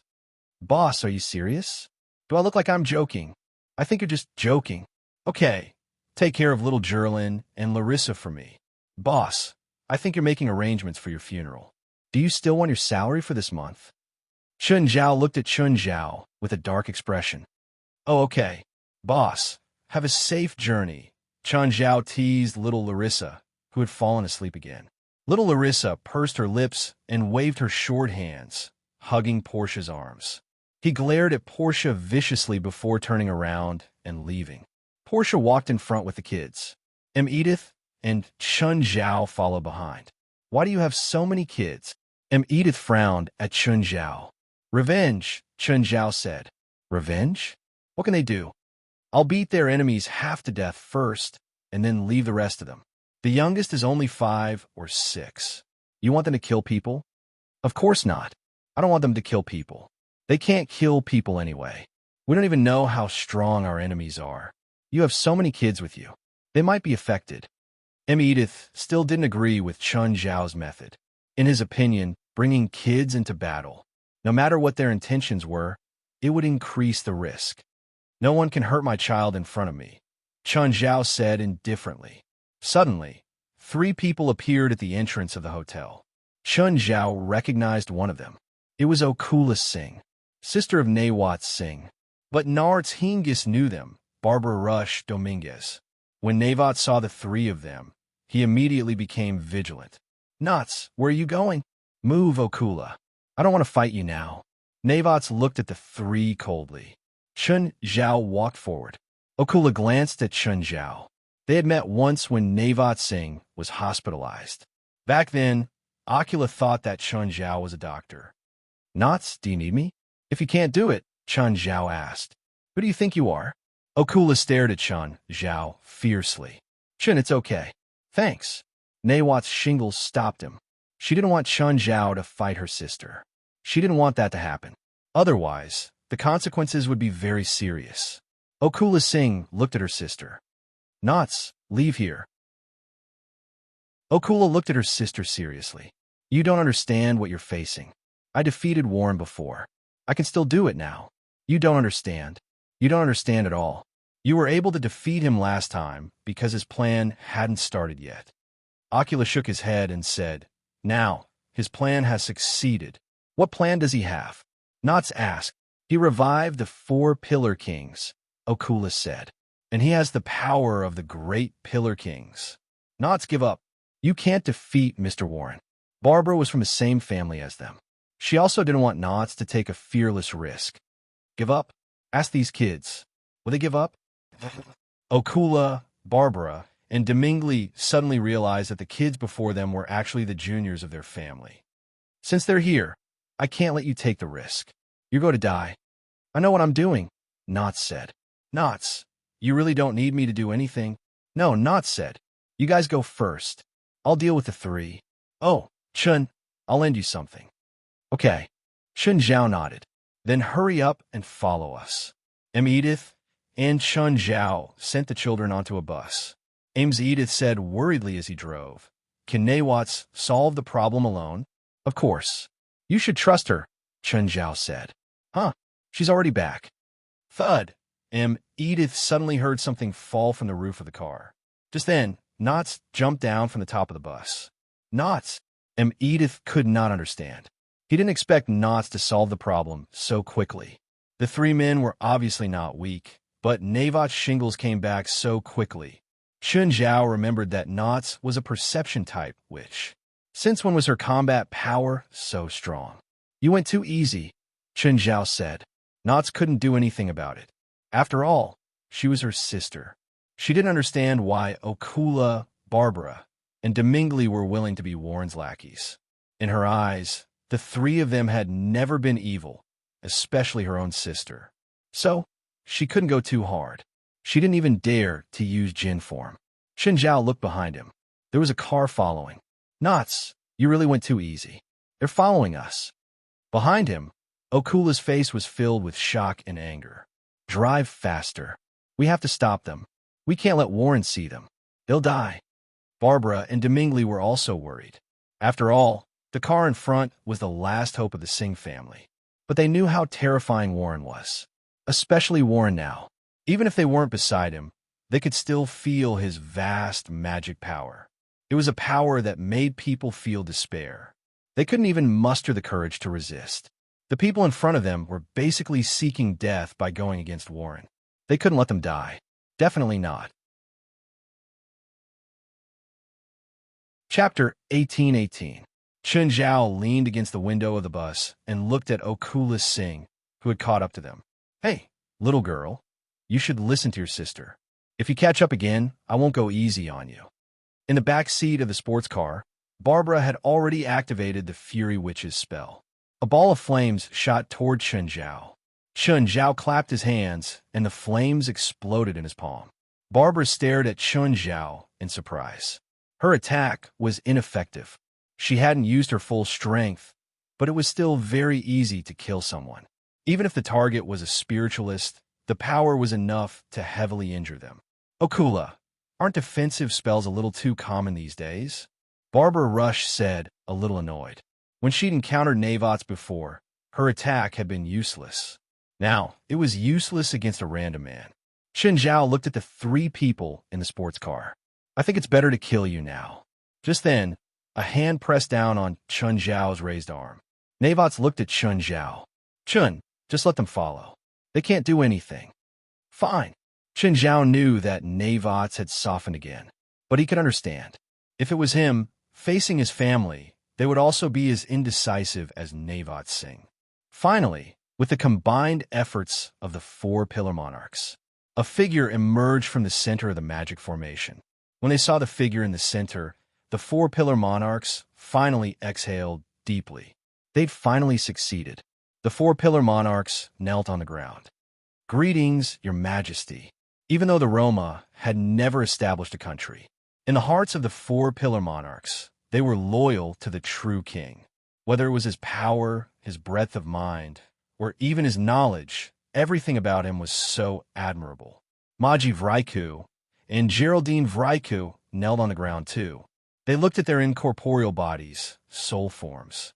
Then Kumaras looked at Walloon, standing before him. Kumaras touched his chin, and a smile appeared on his face. I can see your past, your future, your ambition, and your dreams. Although I don't like what you do, I still respect you, Kumaras said. Warren knelt on one knee. Greetings, Your Majesty, Great Pillar King. Although I know your goal, I don't intend to stop you. Do you want my power? I'll give it to you, all of it. Kumaras suddenly slammed his palm towards Walloon. In an instant, a surging power was injected into Walloon's body. It was a power greater than Warren could imagine. The crystal pillar in front of his chest burst out with a strong light and was almost instantly filled with magic. A wave of energy spread out from Warren's body and continued to spread outwards. Like a shock wave, it spread throughout the entire city. In an instant, the entire city fell into darkness. All the buildings and the lights on the streets had disappeared. It even affected 3 or 4 nearby cities. The impact covered a radius of several hundred kilometers. The pain lasted for several minutes, but to Warren, it felt as long as centuries. However, everything was finally over. Walloon looked at his hands in disbelief. At this moment, Warren felt that the pain just now was nothing. All the hard work was nothing. It was all worth it. He finally got his reward. This power, this godlike power, he couldn't believe it at all. Warren took a deep breath and took off Heal, Holy Spirit, Order, Fearless, and Guidance. Geraldine Vickers' eyes glowed. He's Warren now, Or Quimeras? Warren, he's Warren. His gaze hasn't changed, Geraldine Vickers said. Why? Shouldn't his body be occupied by Quimeras? Why hasn't his consciousness and soul been erased? He can't possibly resist Great Pillar King's consciousness. Because of the things in his hands, Geraldine Vickers said. Those are the artifacts of the 5 families, right? Maji Vicker asked. Yes, they're all made by the Cook family. Those things, can they prevent Warren from losing control of his body to Quimeras? Fearless, it's immune to all fear and also immune to all mind control. Order, it's an artifact that maintains one's self, undisturbed by outsiders, guidance, and gives the most powerful protection to the soul.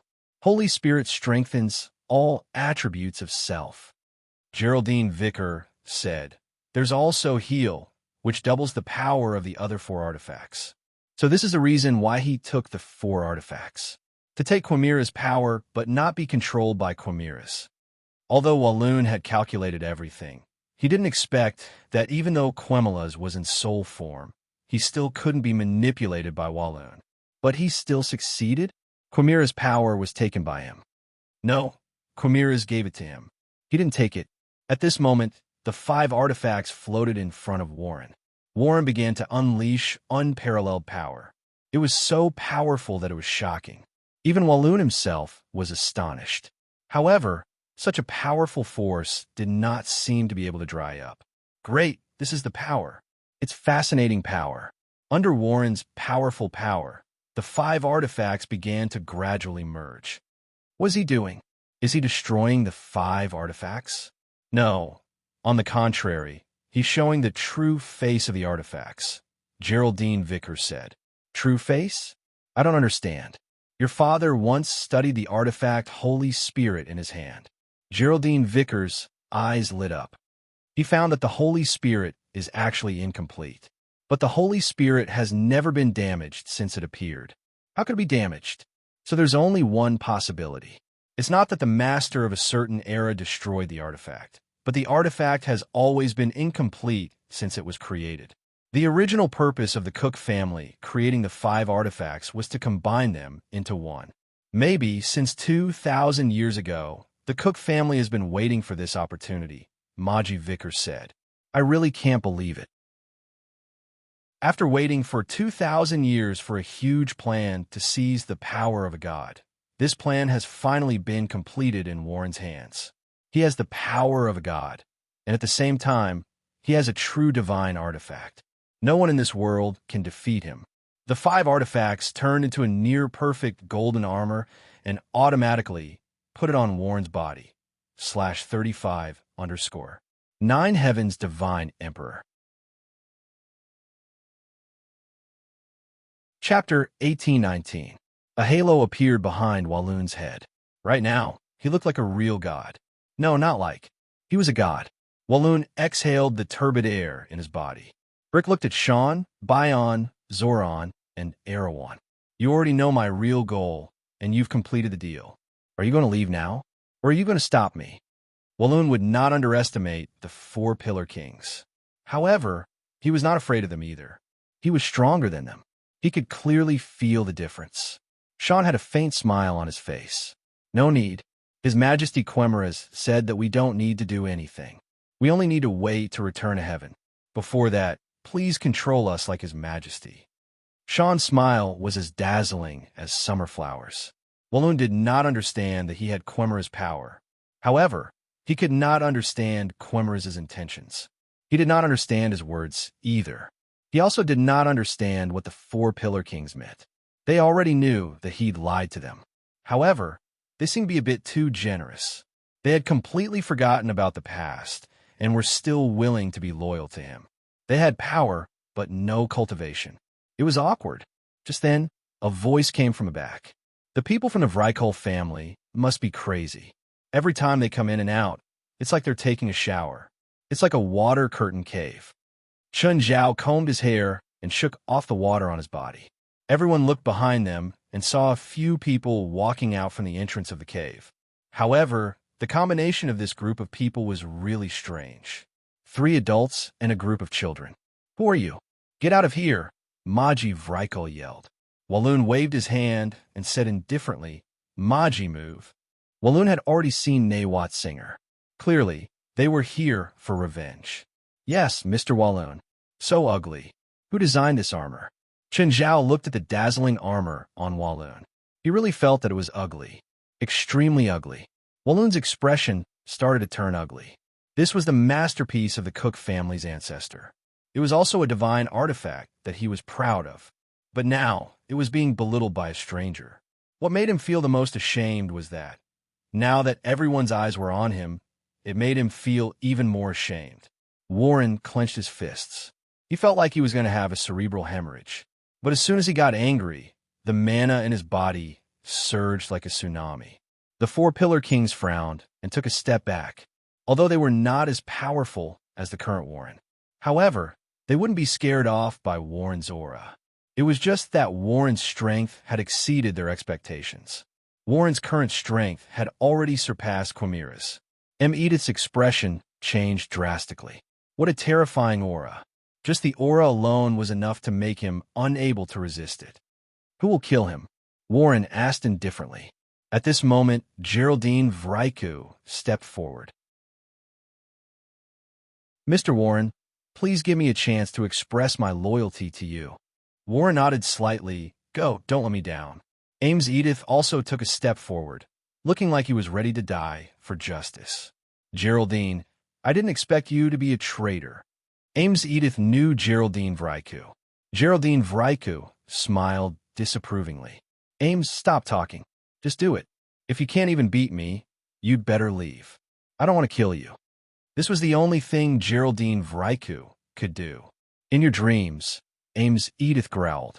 His body suddenly split into two into four, into 8. Oh, Chun Zhao exclaimed. Edith's spell was very similar to the doppelganger. But upon closer inspection, he realized that something was wrong. Edith's clones had indeed become 8, but the 8 clones only had 1/8 of the original's power. The original's power was also 1/8. In other words, Edith's spell had actually split his power into 8 parts. However, when Edith's clones and original fought, Chun Zhao realized that the clone spell wasn't without its advantages. Both his main body and his doppelgangers had unique attributes. His main body was water element, while his other clones were lightning element, voodoo element, fire element, wind element, earth element, strength element, speed element, and stealth element. The 8 clones attacked at the same time. The scene was as beautiful as a painting, brilliant and colorful. Whoosh! What a beautiful and magnificent spell. Then, he turned to the kids beside him and asked, Do you want Coke and popcorn? Geraldine Vicker, on the other hand, dodged Edith's intensive attacks in a slightly awkward manner. But at this time, Edith's magic flaws were also revealed. The attack power was too weak. Geraldine Vriku was obviously hit by magic several times, but he was only lightly injured. Not a single spell could seriously injure him or make him lose the ability to fight. You really shouldn't use this spell in front of me. I know you too well, especially your weakness. Edith's expression grew more and more solemn. The last person he wanted to face was Geraldine Viact. If necromancy was said to be the strangest of all magic systems, then Geraldine Vriku was the weirdest psychic among all the psychics. Suddenly, one of Edith's clones shrieked and turned into smoke. Edith froze, his face full of astonishment. He had no idea how Chun Zhao did it. How had his clones been destroyed? Then the second, the third, the fourth at the 7th clone, only Edith's main body was left. Isn't it weird? Geraldine Viact looked at her friend with a smile. This is my newly developed spell, Psionic Tentacles. It transforms magic into invisible tentacles. This spell is very similar to Countless Ties, Chun Zhao murmured. Geraldine Vicker seemed to have heard Chun Zhao's words and glanced at him. When she saw Chun Zhao, she almost vomited blood. Chun Zhao was sitting cross-legged on the ground. The kids beside him were the same. Everyone had Coke and popcorn in their hands. Did they come here to watch a movie? Uncle M, go. The kids cheered at the same time. You can't beat him, Chun Zhao called. You better back off. You can't sense his tentacles unless you can open your psionic vision. Psionic vision? Edith could tell that Chun Zhao was reminding him, but he couldn't do it. He looked at Geraldine Vyact, unwilling to give up. You should listen to him. You can't beat me.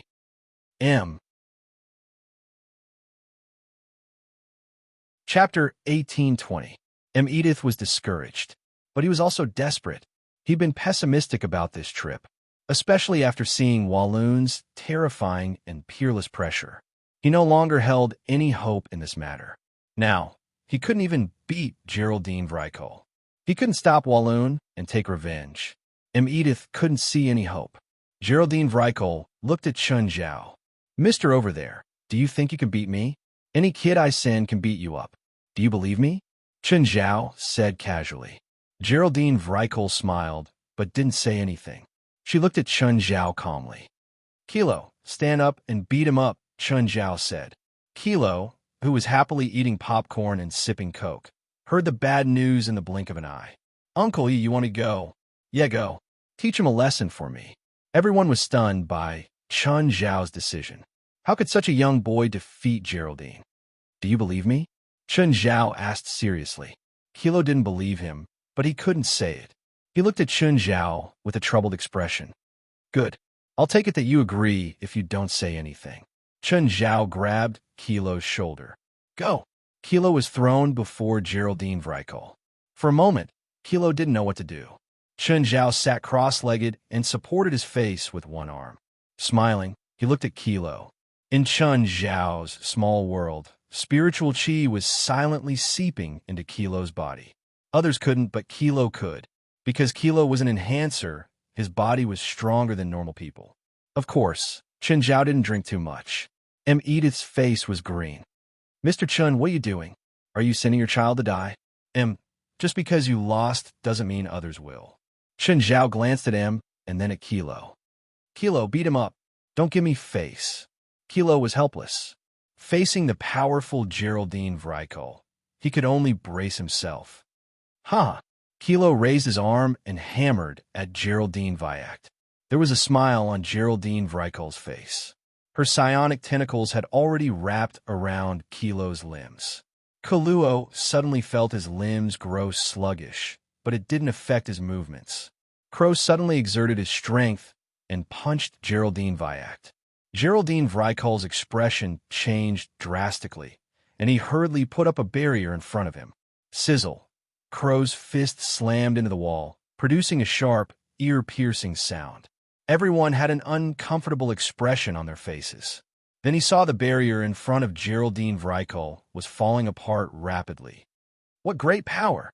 Edith and Geraldine Vicker were old acquaintances. He had seen Geraldine Vrykol's magic. He knew that this barrier was so strong that it could even withstand the impact of a truck. But it was shattered by a child.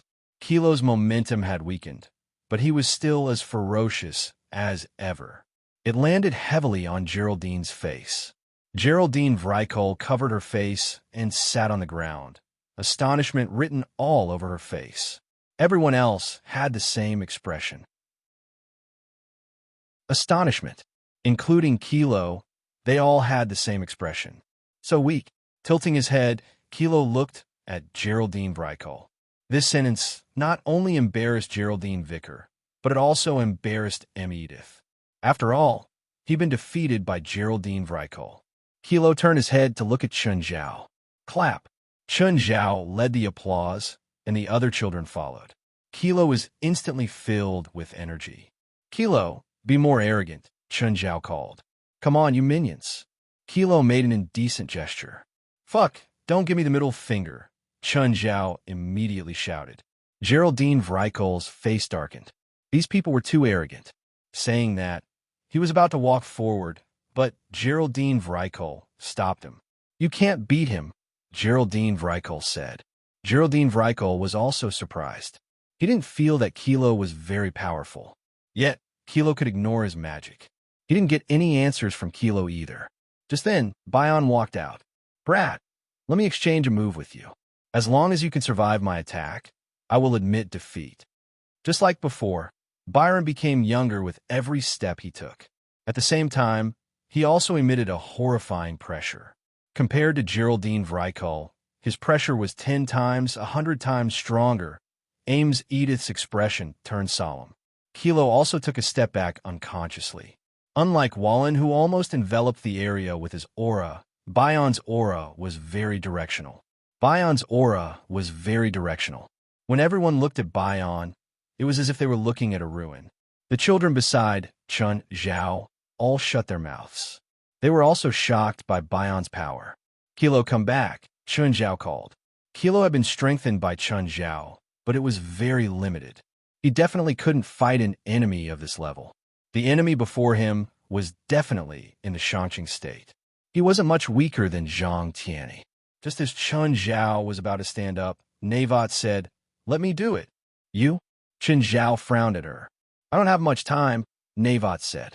"I don't have much time," Nawat Singh said. Once it was over, she would have no combat ability at all.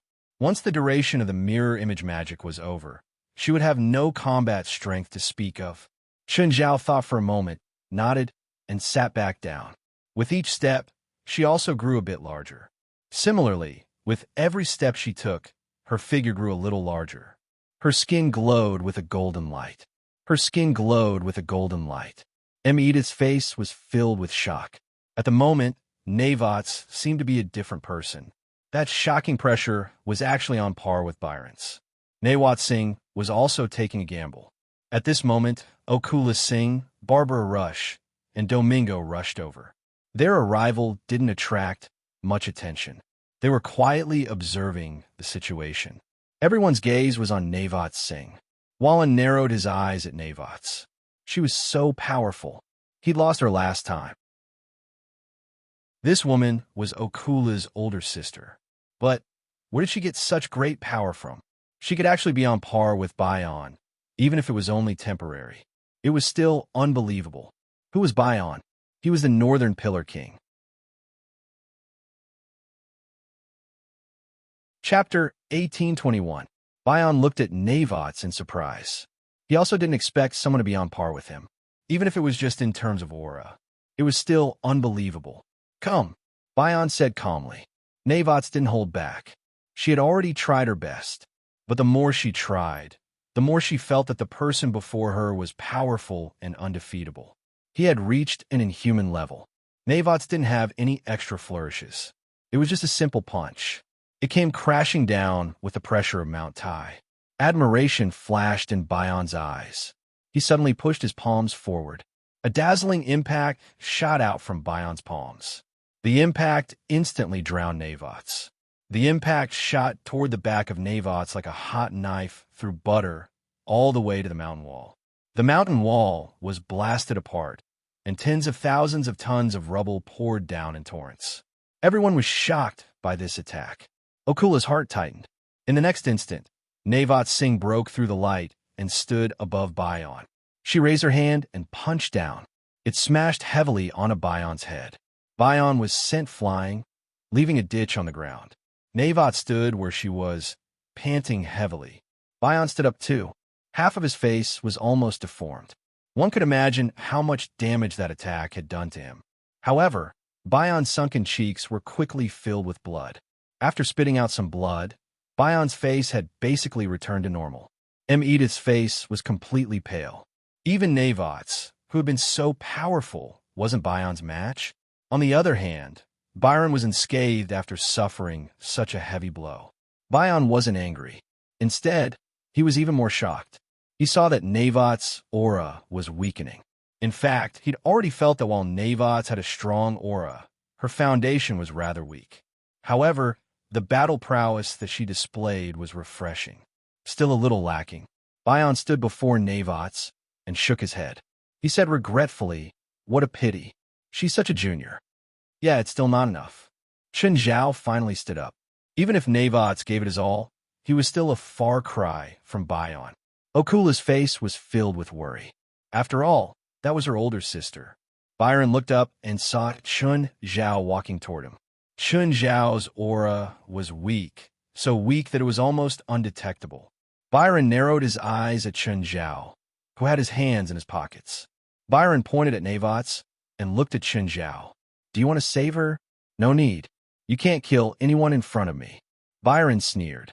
His palm that was pointing at Navot's was already shining brightly. How about now? Suddenly, Chen Zhao disappeared before Byron's eyes. Byron felt a chill down his spine and quickly turned around. Chen Zhao appeared behind him, waving his fist with one arm. His eyes were fierce. Sean, Zoran, and Erewhon attacked at the same time. Sean abruptly shot out a dozen or so string balls. The dozen or so balls of string spun and shot out colorful ropes. They wrapped around Chen Zhao's raised right arm. Chen Zhao's right arm shook forcefully. The dozen ropes, representing different elements, were instantly scattered. Byron didn't retreat. Instead, he advanced and grabbed Chen Zhao's right wrist, preventing him from moving. Chen Zhao finally took out his left arm from his pocket. But at this time, Zoran quickly cast a spell and shouted, "Dragon Lock!" Then, the ground was pierced by chains. The chains shot toward Chen Zhao from the ground and wrapped around his left arm. His left and right arms were controlled at the same time. Erewhon put his palms together and hacked down from above. Radiant Emperor slash. Intense light gathered in Erewhon's palms. From within the light, an extremely sharp and huge sword extended out. The sword was called Radiant Emperor. It hacked down at Chen Zhao. Clang. Chen Zhao tilted his head slightly, and the sword landed on his shoulder. Blood was seen, but the sword couldn't go any deeper. Everything had happened too quickly. Of course, it ended just as quickly. It started from when Chen Zhao appeared behind Byron without any warning. Then, when the four Pillar Kings attacked at the same time, controlling and counterattacking Chen Zhao. It only happened in an instant and ended in an instant. Amy Edith's face was filled with shock. Maji Vicker and Geraldine Vicker were even more shocked, because they knew who the four people who attacked them were. Any one of them was a god of the Roma people. But now, all four of them had attacked at the same time. Who exactly was that person? Chen Zhao was controlled, but his expression was calm and indifferent. On the other hand, the four clearly had Chen Zhao under control, but their expressions were still serious. Kilo, come and help Nawat's back. Nawat's was right behind Chen Zhao. That was why Chen Zhao restrained his movements. Kilo hurriedly ran to Nawat's. He helped her back to the side. Xian Li, protect everyone, Chen Zhao said. Xian Li's face was filled with worry. After all, Chen Zhao didn't seem to be in a good situation. Are you sure they can protect themselves? Suddenly, Warren charged at the children. Boom! Just then, the four Pillar Kings, who should have controlled Chen Zhao firmly, suddenly felt an unparalleled power surge at them. The four Pillar Kings were sent flying. The next moment, Chen Zhao blocked Warren's path. Chen Zhao's hand suddenly grabbed the shoulder of Warren's golden armor and squeezed hard. Crack! The shoulder was crushed by Chen Zhao. As expected, I still think your armor is too ugly. Warren's expression darkened. He took a few steps back and pointed his arms at Chen Zhao. In an instant, 10 golden swords appeared behind Warren and shot towards Chen Zhao. Clang, clang, clang. The golden swords weren't damaged at all. Chen Zhao waved casually, and the 10 golden swords turned into scrap metal. The scene was silent. Everyone stared at Chen Zhao in disbelief. Especially Maji Vicker and Geraldine Vicker. They knew who the four people were. They also knew what kind of existence Warren was now. But Chen Zhao was fighting 1 against 5? Okula Singh, Barbara Rush, and Domingley were equally shocked. They also knew that those four were the legendary four Pillar Kings. Chen Zhao picked up a scrap sword from the ground. He looked left and right. Fuck, it's not gold. What a waste of my feelings. Chen Zhao was so angry that he squeezed the scrap sword into a ball. That ugly armor you're wearing is made of gold, right? Edith's eyeballs almost popped out. This guy had been so unreliable the entire time. He didn't expect him to be so strong. 9 Heavens, Divine Emperor. Chapter 1822. The four Pillar Kings glanced at each other. This person was very strong, so strong that it made people's hair stand on end. I can't believe there's a monster like you in this era. Byron looked at Chen Zhao. It was hard to tell if his tone was gratified or regretful. Just then, Everyone realized that Byron's body and face had become younger. But his aura had also become stronger until he was like a baby. His aura was more than 10 times stronger. Sean's hair also grew longer. Her hair was blood red to begin with. Now it was even burning. Zoran and Erewhon's auras also grew rapidly. They hadn't used their full strength before, but now they had to. Warren spread his arms, and hundreds of golden swords appeared behind him. Everyone had thought that Chen Zhao could really fight 1 against 5. But now, they realized that their thoughts had been too excessive. The 4 Pillar Kings and Warren had already fought to a terrifying degree. But at this moment, it was as if everyone's foundation had been increased tenfold. Could they really fight this battle? Gritting his teeth, Chen Zhao looked at the 4 Pillar Kings. Are you serious now? Why don't the 4 of you pretend to fight me? That way, everyone can report back. The 4 Pillar Kings stared at Chen Zhao with dark expressions. Who would pretend to fight with you? Forget it, forget it. Looks like you really want to fight. Clone, 10,000 spells return to 1. Dark assimilation, strength multiplication, giant spirit transformation. Right now, Chen Zhao had become a 5-meter-tall giant. Chen Zhao took out the black trident. Just like Chen Zhao, the black trident could change in size and length. Everyone was a little frightened, including the children behind Chen Zhao. Attack! Warren shouted. Hundreds of golden swords shot at Chen Zhao. Chen Zhao pointed with his left hand. Thousands of stone swords appeared in the air.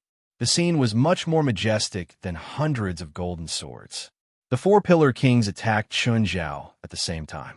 Chen Zhao held the black trident in his right hand and swept it out. Retreat! Sean felt her scalp go numb. She cried out and immediately flew back. Byron hesitated for a moment. When he wanted to retreat, it was already too late. He could only raise his magic to the maximum and yell, "Immortal!" Instantly, Byron's body became as resplendent as a diamond. However, when the trident swept across his body, the diamonds on his body began to crack like glass. The dazzling diamond disintegrated and sputtered outwards. Byron's diamond body was cut in half at the waist. Then, Chen Zhao stabbed at Byron's half-body.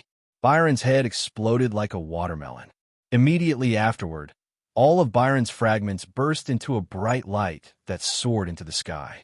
The beam of light lasted for a few seconds before the diamond-like fragments were reduced to dull ashes. Dead? Byron is dead? Sean muttered to himself. He has returned to heaven and earth. This time, he is truly free. Erewhon's face was emotionless. Who is this guy? Zoran's gaze was unprecedentedly serious as he stared at Chen Zhao. Whether it was the remaining 3 Pillar Kings, or Warren, or Maji Vicar, Geraldine Vicar, and Oculus Singus, they all stared at him in disbelief. One strike. It was just one strike. Everything was over. An unbelievable opponent. However, the next moment, Chen Zhao said something that made everyone speechless. What a pity, Chen Zhao said regretfully. If I sold such a large diamond, I don't know how many millions I could get. Warren, Zoran, Erewhon, and Sean's gazes became unprecedentedly serious. Of course, Sean's gaze was still serious, and his smile was still like a blooming flower. Warren, I didn't think that you would encounter such a strong opponent right after you succeeded. I won't lose. Warren's expression was cold, and his gaze was serious. His tone was firm, but he gave off a feeling of lack of confidence. If His Majesty Quemelas faced him personally, the outcome might be 50-50, but I'm stronger than Quemelas, Warren said forcefully. Zoran glanced at Warren indifferently. You only obtained Quemelas's power, but not his realm. Also, how much of Quemelas's magic do you know? The opponent is at the same level as Quemelas. His realm matches his strength and battle experience are extremely rich. You, on the other hand, are just a nouveau riche who inherited a huge inheritance. Sean chuckled, but her laughter was so piercing to Warren's ears. Cut the crap. Quemelas wants you to listen to my orders. Even if you die, you have to fight to the end. As you wish. Sean smiled and shrugged. However, Chen Zhao suddenly attacked. The black trident appeared in front of Sean without any warning. Sorry for interrupting your conversation. Sean's expression froze, but in the blink of an eye, a relieved smile appeared on her face. Free. This time, she could finally be truly free. The black trident smashed Sean's beautiful head into pieces. The other spectators shivered in the cold wind. Chen Zhao did not care whether the opponent was male or female, beautiful or not. Hell's chains! Zoran roared. Countless chains broke out of the ground and swept toward Chen Zhao. Chen Zhao's huge body was instantly bound tightly by the Hell's chains. But Chen Zhao was not trapped for long. Chen Zhao flipped his wrists and grabbed the chains on his arms. He pulled hard, and the ground seemed to have been plucked. The chains on Chen Zhao's body were like spider silk. The Hell's chains were torn to pieces. Radiant Emperor, kill. Erewhon's attack was dozens of times more powerful than the previous one. It landed on Chen Zhao as if it was going to split the ground. But the result this time was even worse than last time. At least Chen Zhao could see blood last time. But this time, the huge sword fell apart the moment it landed. In the blink of an eye, Chen Zhao appeared before Erewhon and grabbed her head. He crushed it like a watermelon. Everyone received a huge visual impact. Zoran did not stop. Chen Zhao turned around and threw the black trident. Whoosh! Zoran was pierced by the black trident. The black trident had the power to kill gods. The immortal power inner core of Old Turtle embedded in it turned the black trident from a normal magic weapon into a weapon that could kill gods. Zoran looked down at the huge hole in his chest. He suddenly smiled and flipped forward. A pillar of light shot into the sky. It was like the last light of this worshipped god. The 4 Pillar Kings had all turned to dust. 9 Heaven's Divine Emperor.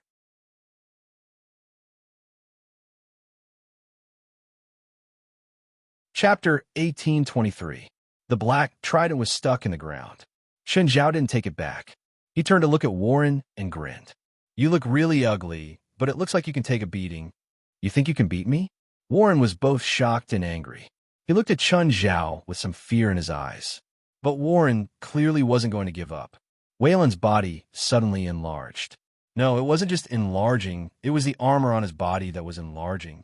Bigger and bigger. 10 meters, 20 meters, 30 meters. He didn't stop until he was 200 meters tall. Right now, Warren was like a statue made of gold. However, this golden statue could move. Everyone was dumbfounded as they looked at the golden giant that blotted out the sky. Their astonishment couldn't be described with words. This was beyond their understanding. It was also beyond what they could do. Chen Zhao's body also glowed gold, but it wasn't obvious. Chen Zhao looked up at the 200-meter-tall golden giant. He murmured to himself, if only this was real gold. Unfortunately, Chen Zhao could only think about it in his head. This giant was probably 100,000 tons, right? Chen Zhao flew up and kicked the golden giant's left thigh. Crack! The golden giant's left thigh deformed from a kick. Everyone's mouths were wide open. Chen Zhao was indeed tall compared to normal people. But compared to a 200-meter-tall golden giant, he was still tiny and insignificant. But it was the difference between an ant and an elephant. The golden giant's thigh was broken by Chen Zhao's kick.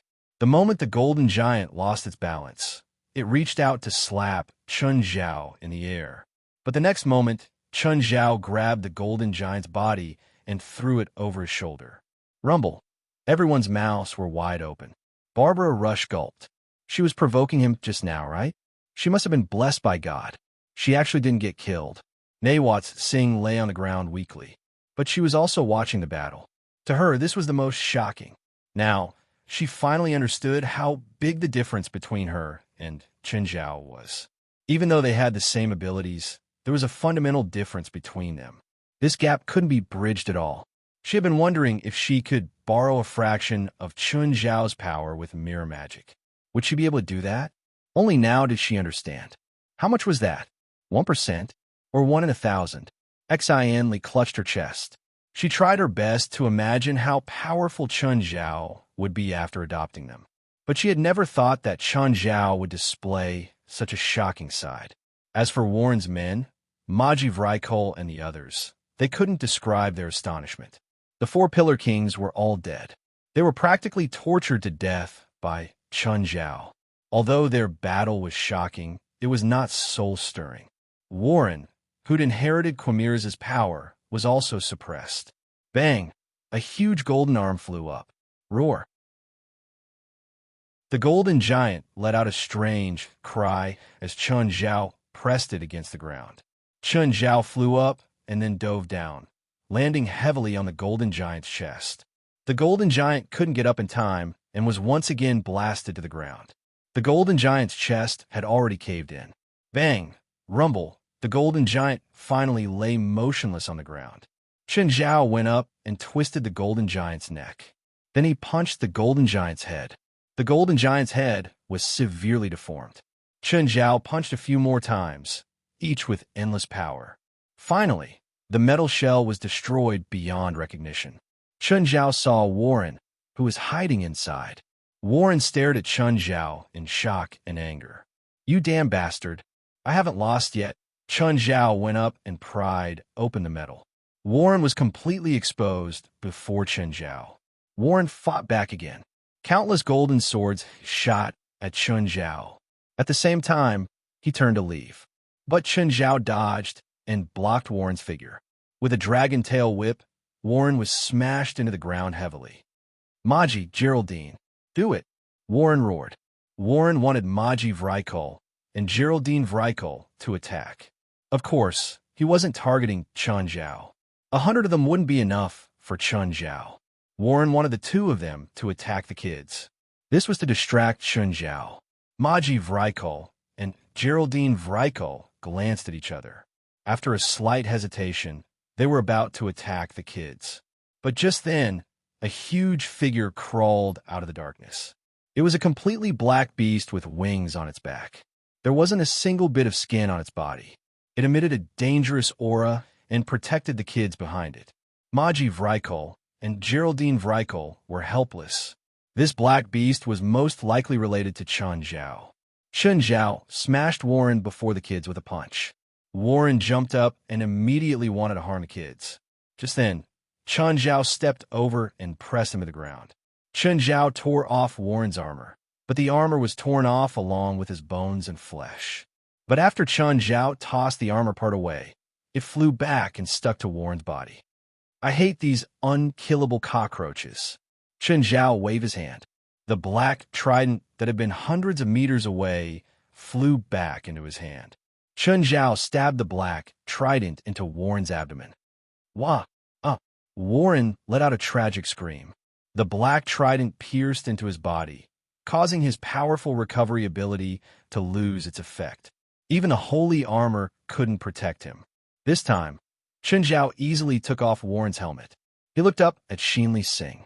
"Xinli, do you want revenge?" Xinli's chest heaved up and down. Just as she was hesitating, the youngest Sindora walked over to Warren with her short legs. Bam! She spat at Warren's face. "I'm going to kill you, little Chun Zhao stuffed a mouthful of dirt into Warren's mouth. "Uncle, can I do anything?" Kilo asked. "Yes, anything." Chun Zhao nodded, but then he added, "Don't do dirty things in front of your brothers and sisters." Crow went up and gave Walloon a heavy punch. However, his attack did not do much damage to Warren. Even though Warren's magic, recovery, and the power of the holy artifact were all suppressed, but he was still powerful. "Sindora, Mara, what are you two doing?" "Uncle," Mara said innocently. "I'm competing with Sindora to see who can spit more." Chun Zhao rubbed his forehead. "Binance, put on your pants." "I order you. Put on your pants." Nine Heavens Divine Emperor. Chapter 1824. Chun Zhao was frustrated. When we take revenge, we have to take revenge. We have to take revenge properly. Revenge is such a sacred thing. Don't do something that hurts the enemy by 1,000, but hurts yourself by 800, okay? When you grow up and realize what you did, you'll probably be traumatized for the rest of your life. Xin, you really don't want some? Chun Zhao looked at Xinli Singh. Xin hesitated for a long time, but in the end, she shook her head. "No, you really don't want it? It's best event." It doesn't matter what violent methods you use. Anyway, our family doesn't tolerate it. Xin, Li shook her head. No need. I think you'll give him the punishment he deserves. Uncle, I want to take a photo with you. Didi tugged at Chen Zhao's calf. With Chen Zhao's current height, the 12-year-old Didi only reached his calf.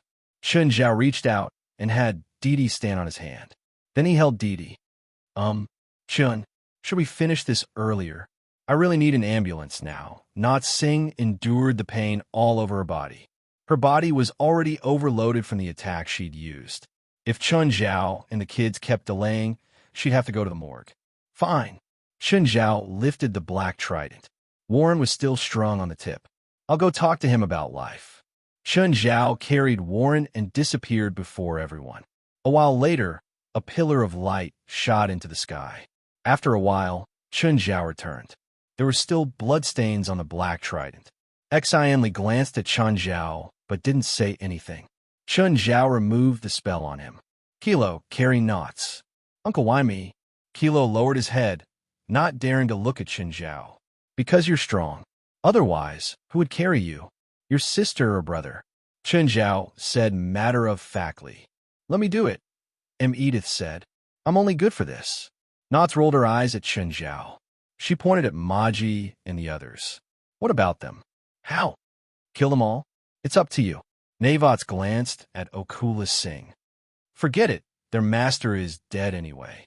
Chen Zhao glanced at Maji and the others. Everyone's expression was unnatural. Among all of them, only Geraldine Vickers didn't have much fear. Or you wanted to kill them? Forget it then. They won't be a threat anyway. She glanced at her sister from the corner of her eyes, but her heart was full of complicated emotions. What a pity. I hope he didn't get the password. Everyone was speechless.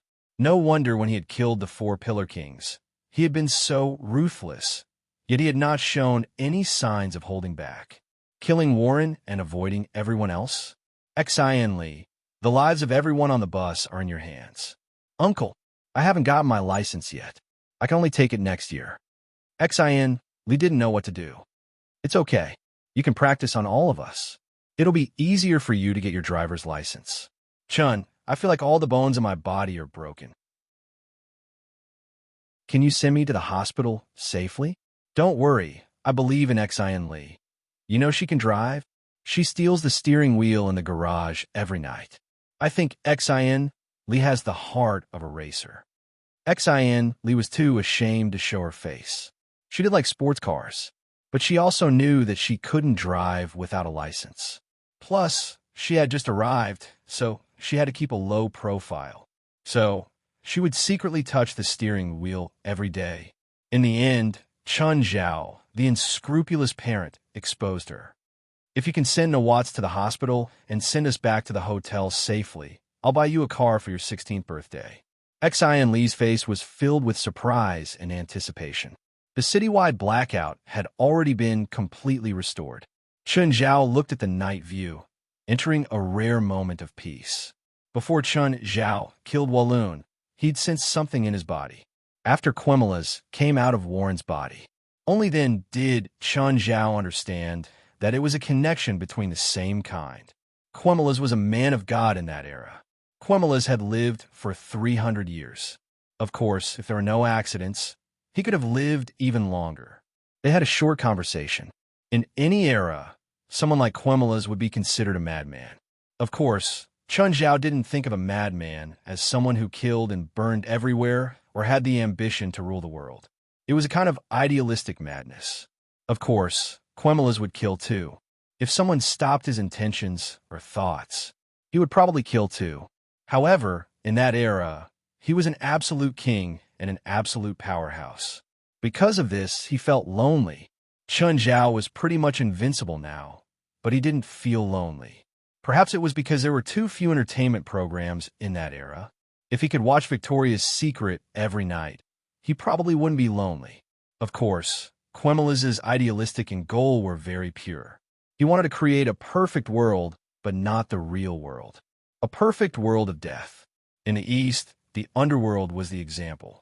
In the West, it was hell. Both were essentially the same. They were both worlds that the dead went to and lived in. But there were some differences between the two. Gods in the underworld were in charge of management. They were more like employees in a large company. On the other hand, hell was a kingdom ruled by demons. Those demon kings treated the souls from the human world as their private property. In Quemela's guess, hell and the underworld were more like a complete world. However, regardless of whether it was hell or the netherworld, they were both much, much larger than the human world. So, in Quemela's guess, the human world was incomplete. Hell and the underworld were more like mismatched parts. They were only there to ensure the operation of the human world. Quemela's wanted to use this to complete the incomplete parts of the human world. He wanted to create a world of the dead outside of hell or the underworld. Quemela's used his ability to open up an alternate dimension. Of course, Chun Zhao's alternate dimension was completely different. Quemela's was larger and more complete. For this, he spent more than 100 years constantly making up for the inadequacies of this alternate dimension. In this aspect, Chun Zhao was far inferior to Quemela's. Of course, Chun Zhao's ambition wasn't here either. Chun Zhao and Quemela's conversation was more about complementing each other's inadequacies. Chun Zhao was better at fighting. Quemela's fighting was actually his weakness. But his weakness was only relative to Chun Zhao. After all, he was a god. How weak could he be? 9 Heavens Divine Emperor. Chapter 1825. Quemela's legacy wasn't his power. It was the heaven for the dead that he'd spent 150 years creating. Quemela's was too tired. He didn't want to maintain it anymore. He couldn't maintain it anymore. He hoped that Chun Zhao could take over the heaven. But Chun Zhao refused. Only a lunatic would accept it. Quemela's was a lunatic. He'd created trouble for himself. Then he'd merged with the heaven he'd created. Now he was free, but he wanted Chun Zhao to take it over. He wouldn't do such a thankless thing even if he was beaten to death. When he returned to the hotel, the sky was already bright. Everyone looked a little tired. As soon as he went upstairs, he saw Portia walk out of her room with a haggard expression. She hadn't slept since Chun Zhao woke her up last night. After settling little Larissa down, little Jerlin woke up again. Then she wanted to find her father. Where could Portia find one for her? After much persuasion, Chun Zhao finally calmed Jerlin down. In the end, the electricity went out just like that. Then the temperature in the room started rising. Jerlin started crying again. Little Larissa woke up too. Anyway, she'd been tormented for the whole night. Portia ran to the front desk angrily. But the front desk couldn't give her electricity. Boss, I'm telling you now, I want. Chun Zhao patted Portia's shoulder. You're not awake right now. Go rest for half a day. Tell me what you want when you're awake. Stunned, Portia returned to her room embarrassedly. Her resentment only lasted for a moment. After venting, she sobered up. What a joke. No matter what, the money she owed was a topic that couldn't be avoided. Forget it. She'd just be a laborer for Chun Zhao. Oh, book a return ticket for today. We're going back to L.A. today. Today? Go back. But, boss, didn't you say I'd rest for half a day? That's right. On the plane, the flight is exactly 6 hours. Portia really wanted to buy a gun and shoot Chun Zhao. But then she remembered that Chun Zhao had faced more than a dozen gunmen before. He'd broken all their limbs. Portia stopped imagining things in her mind. Unless she could get a cannon and tie Chun Zhao in the mouth on the plane. Where's Miss Knotts? Hospital. What happened to her? Tricosance, muscle disorder. What illness is this? Diarrhea. Portia immediately reacted to the situation. Chun Zhao always spouted nonsense in front of her. Moreover, he had never been afraid of cold or raw. All kinds of jokes were made. After the plane took off, Portia could finally sleep peacefully. The seats in the first-class cabin were spacious and could be adjusted back and forth, so it was quite comfortable. However, just as Portia fell asleep, she was woken up by someone. Portia, can I switch places with you? Exionly asked. Portia felt like she was about to go crazy from being tormented by this family. But he couldn't lose his temper at the little girl. He could only change seats with Exionly. Uncle, I want to join the supernatural organization. We'll talk about it when you're of age. Chun Zhao said indifferently. But Risa is only 14 years old, and your Moore is only 17 this year. Neither of them is of age.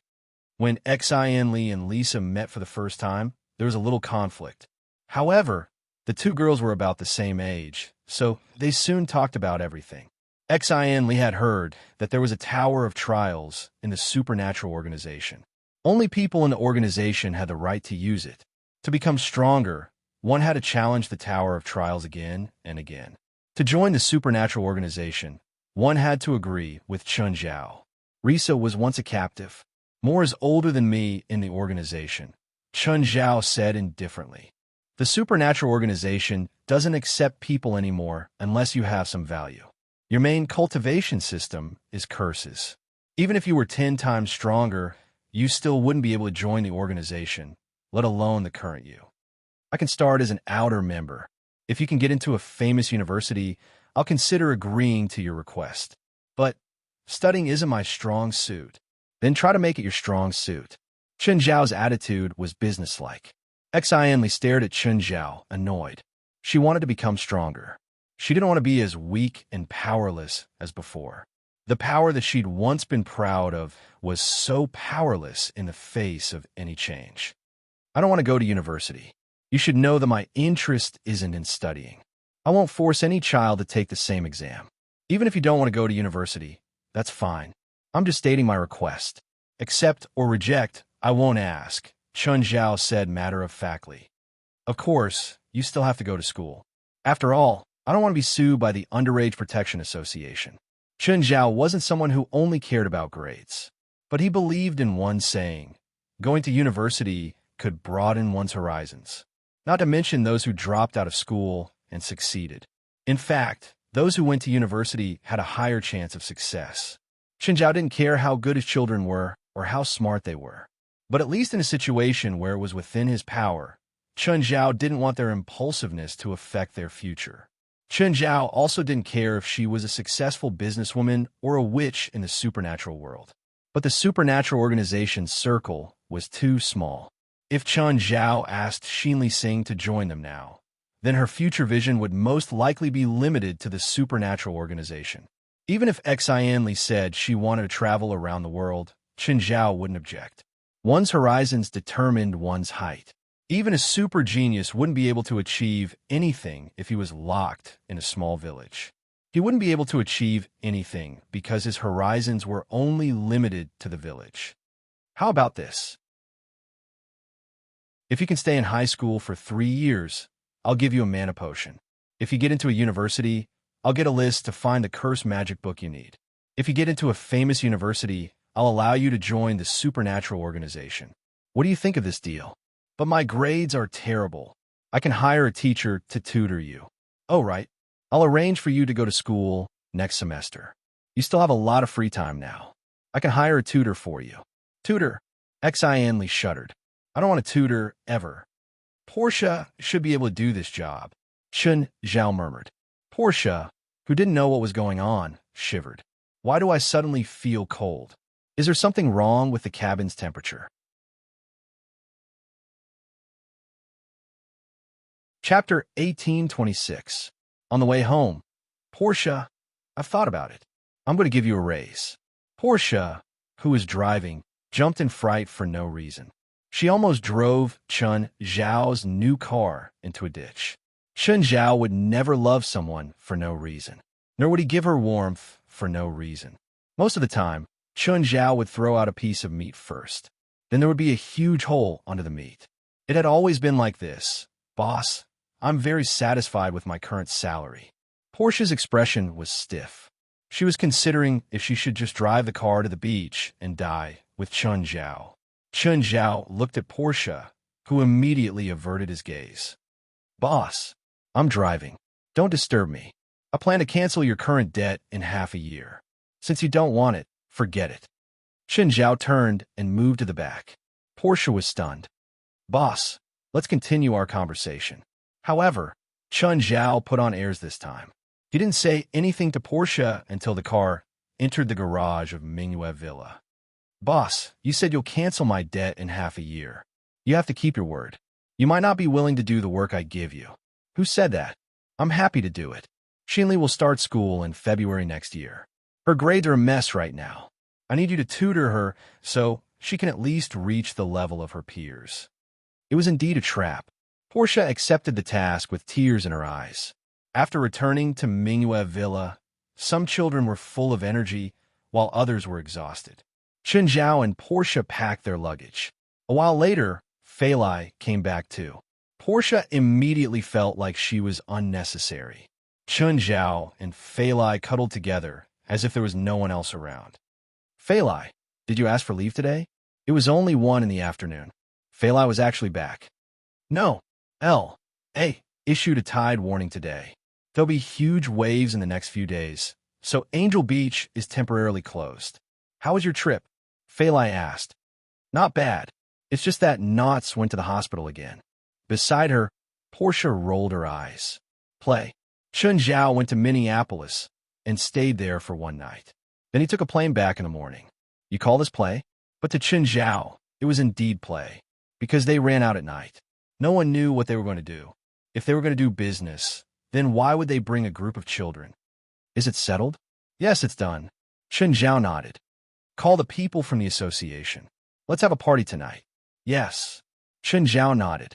The two of them were not averse to having a party with people from the association, as long as it was still a matter of atmosphere. Everyone's level was different, so the topic of conversation was different. It was just like Stephen and David. One was a world-class director, and the other was a police officer. They were both good friends, but if they were together, David would become Stephen's fan instead of his friend. This difference in status made it difficult for them to be friends who could talk about everything. This was also why Chen Zhao only wanted to invite one group of people. Today, he would gather with them. Tomorrow, he would drink with them. Portia heard their conversation. He thought to himself that he had to keep an eye on the kitchen later. Let's see who's cooking dinner.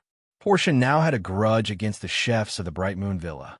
They could finish breakfast, lunch, and dinner without a sound. He appeared without a sound and disappeared without a sound. He was always so mysterious, which made Portia's curiosity rise to the extreme. Today, he had to unveil this mystery. Chen Zhao called West. Hey, West, bring people to my house tonight. I'm having a party. Okay. West didn't waste any time. In the evening, a large group of people arrived at the Bright Moon Villa. Portia noticed that the kitchen in the Bright Moon Villa was completely silent. Chen Zhao and Fei Lai weren't in a hurry either. The guests were already here. Why wasn't anyone working? Where are they going to eat tonight? Everyone's here, right? Chen Zhao said. Let's go to the yacht tonight. Portia was stunned. She ran to the edge of the yard and looked down. She realized that a sumptuous meal had been prepared on the Hydra. Portia was crazy. That chef, or those chefs, were they playing hide and seek with her? Portia was speechless. The children and people from the association also ran to the beach to play. Chen Zhao and West stood in the yard. President, we've chosen 2 new missions. What missions? Where are they? Enter the Russian super drill hole. Is it the deepest hole ever drilled in human history? Yes, that drill hole. The red mission was specially approved by the Russian government. Does that mean the legend is true? They really drilled into the gates of hell? Not the gates of hell, West said. They drilled into the habitat of an underground creature. The mission requirement is to kill the mother of the creature. Do you need me to go with you? Let's stick to the old rules, West said. But it's almost 10,000 meters underground. If you run into trouble, you won't even have a chance to ask for help. Chen Zhao was still worried. Danger could appear at any time in the underground world. President, it's not that serious, West said. Actually, it's a popular place for spiritualists. They often walk around the super drill hole. What about the other red mission? African cave dragon. No, you're not strong enough to deal with an adult dragon. Chen Zhao shook his head. It's too risky. No, not to kill it, but to protect it. What? What's going on? Wasn't the previous mission to kill the dragon? How did it become to protect it? No one would have thought that the barbarian's cave poisonous dragon wasn't the scourge that was entrenched there. On the contrary, he was the guardian of balance on that prairie. Because of the Scarlet Red mission, a large number of spiritualists went there and attacked him, causing him to be seriously injured. Now, some unclean creatures are targeting the poisonous dragon, wanting to devour him. What will happen if Du Long dies? If Poison Dragon died, then the grass plain would lose its natural balance and become a desert, a forbidden zone for life. Therefore, for the sake of the grass plain and to protect Poison Dragon, the Scarlet Church changed their mission from killing Poison Dragon to protecting Poison Dragon after understanding the whole story. You're tuning in to the Romance Rendezvous YouTube channel. We're so grateful for your support, and don't forget to subscribe to join us on this incredible journey through captivating stories. Your generosity through donations truly makes a world of difference, as it's the primary source of revenue that allows me to expand and enhance this channel for you. Thank you from the bottom of my heart for being a part of this adventure.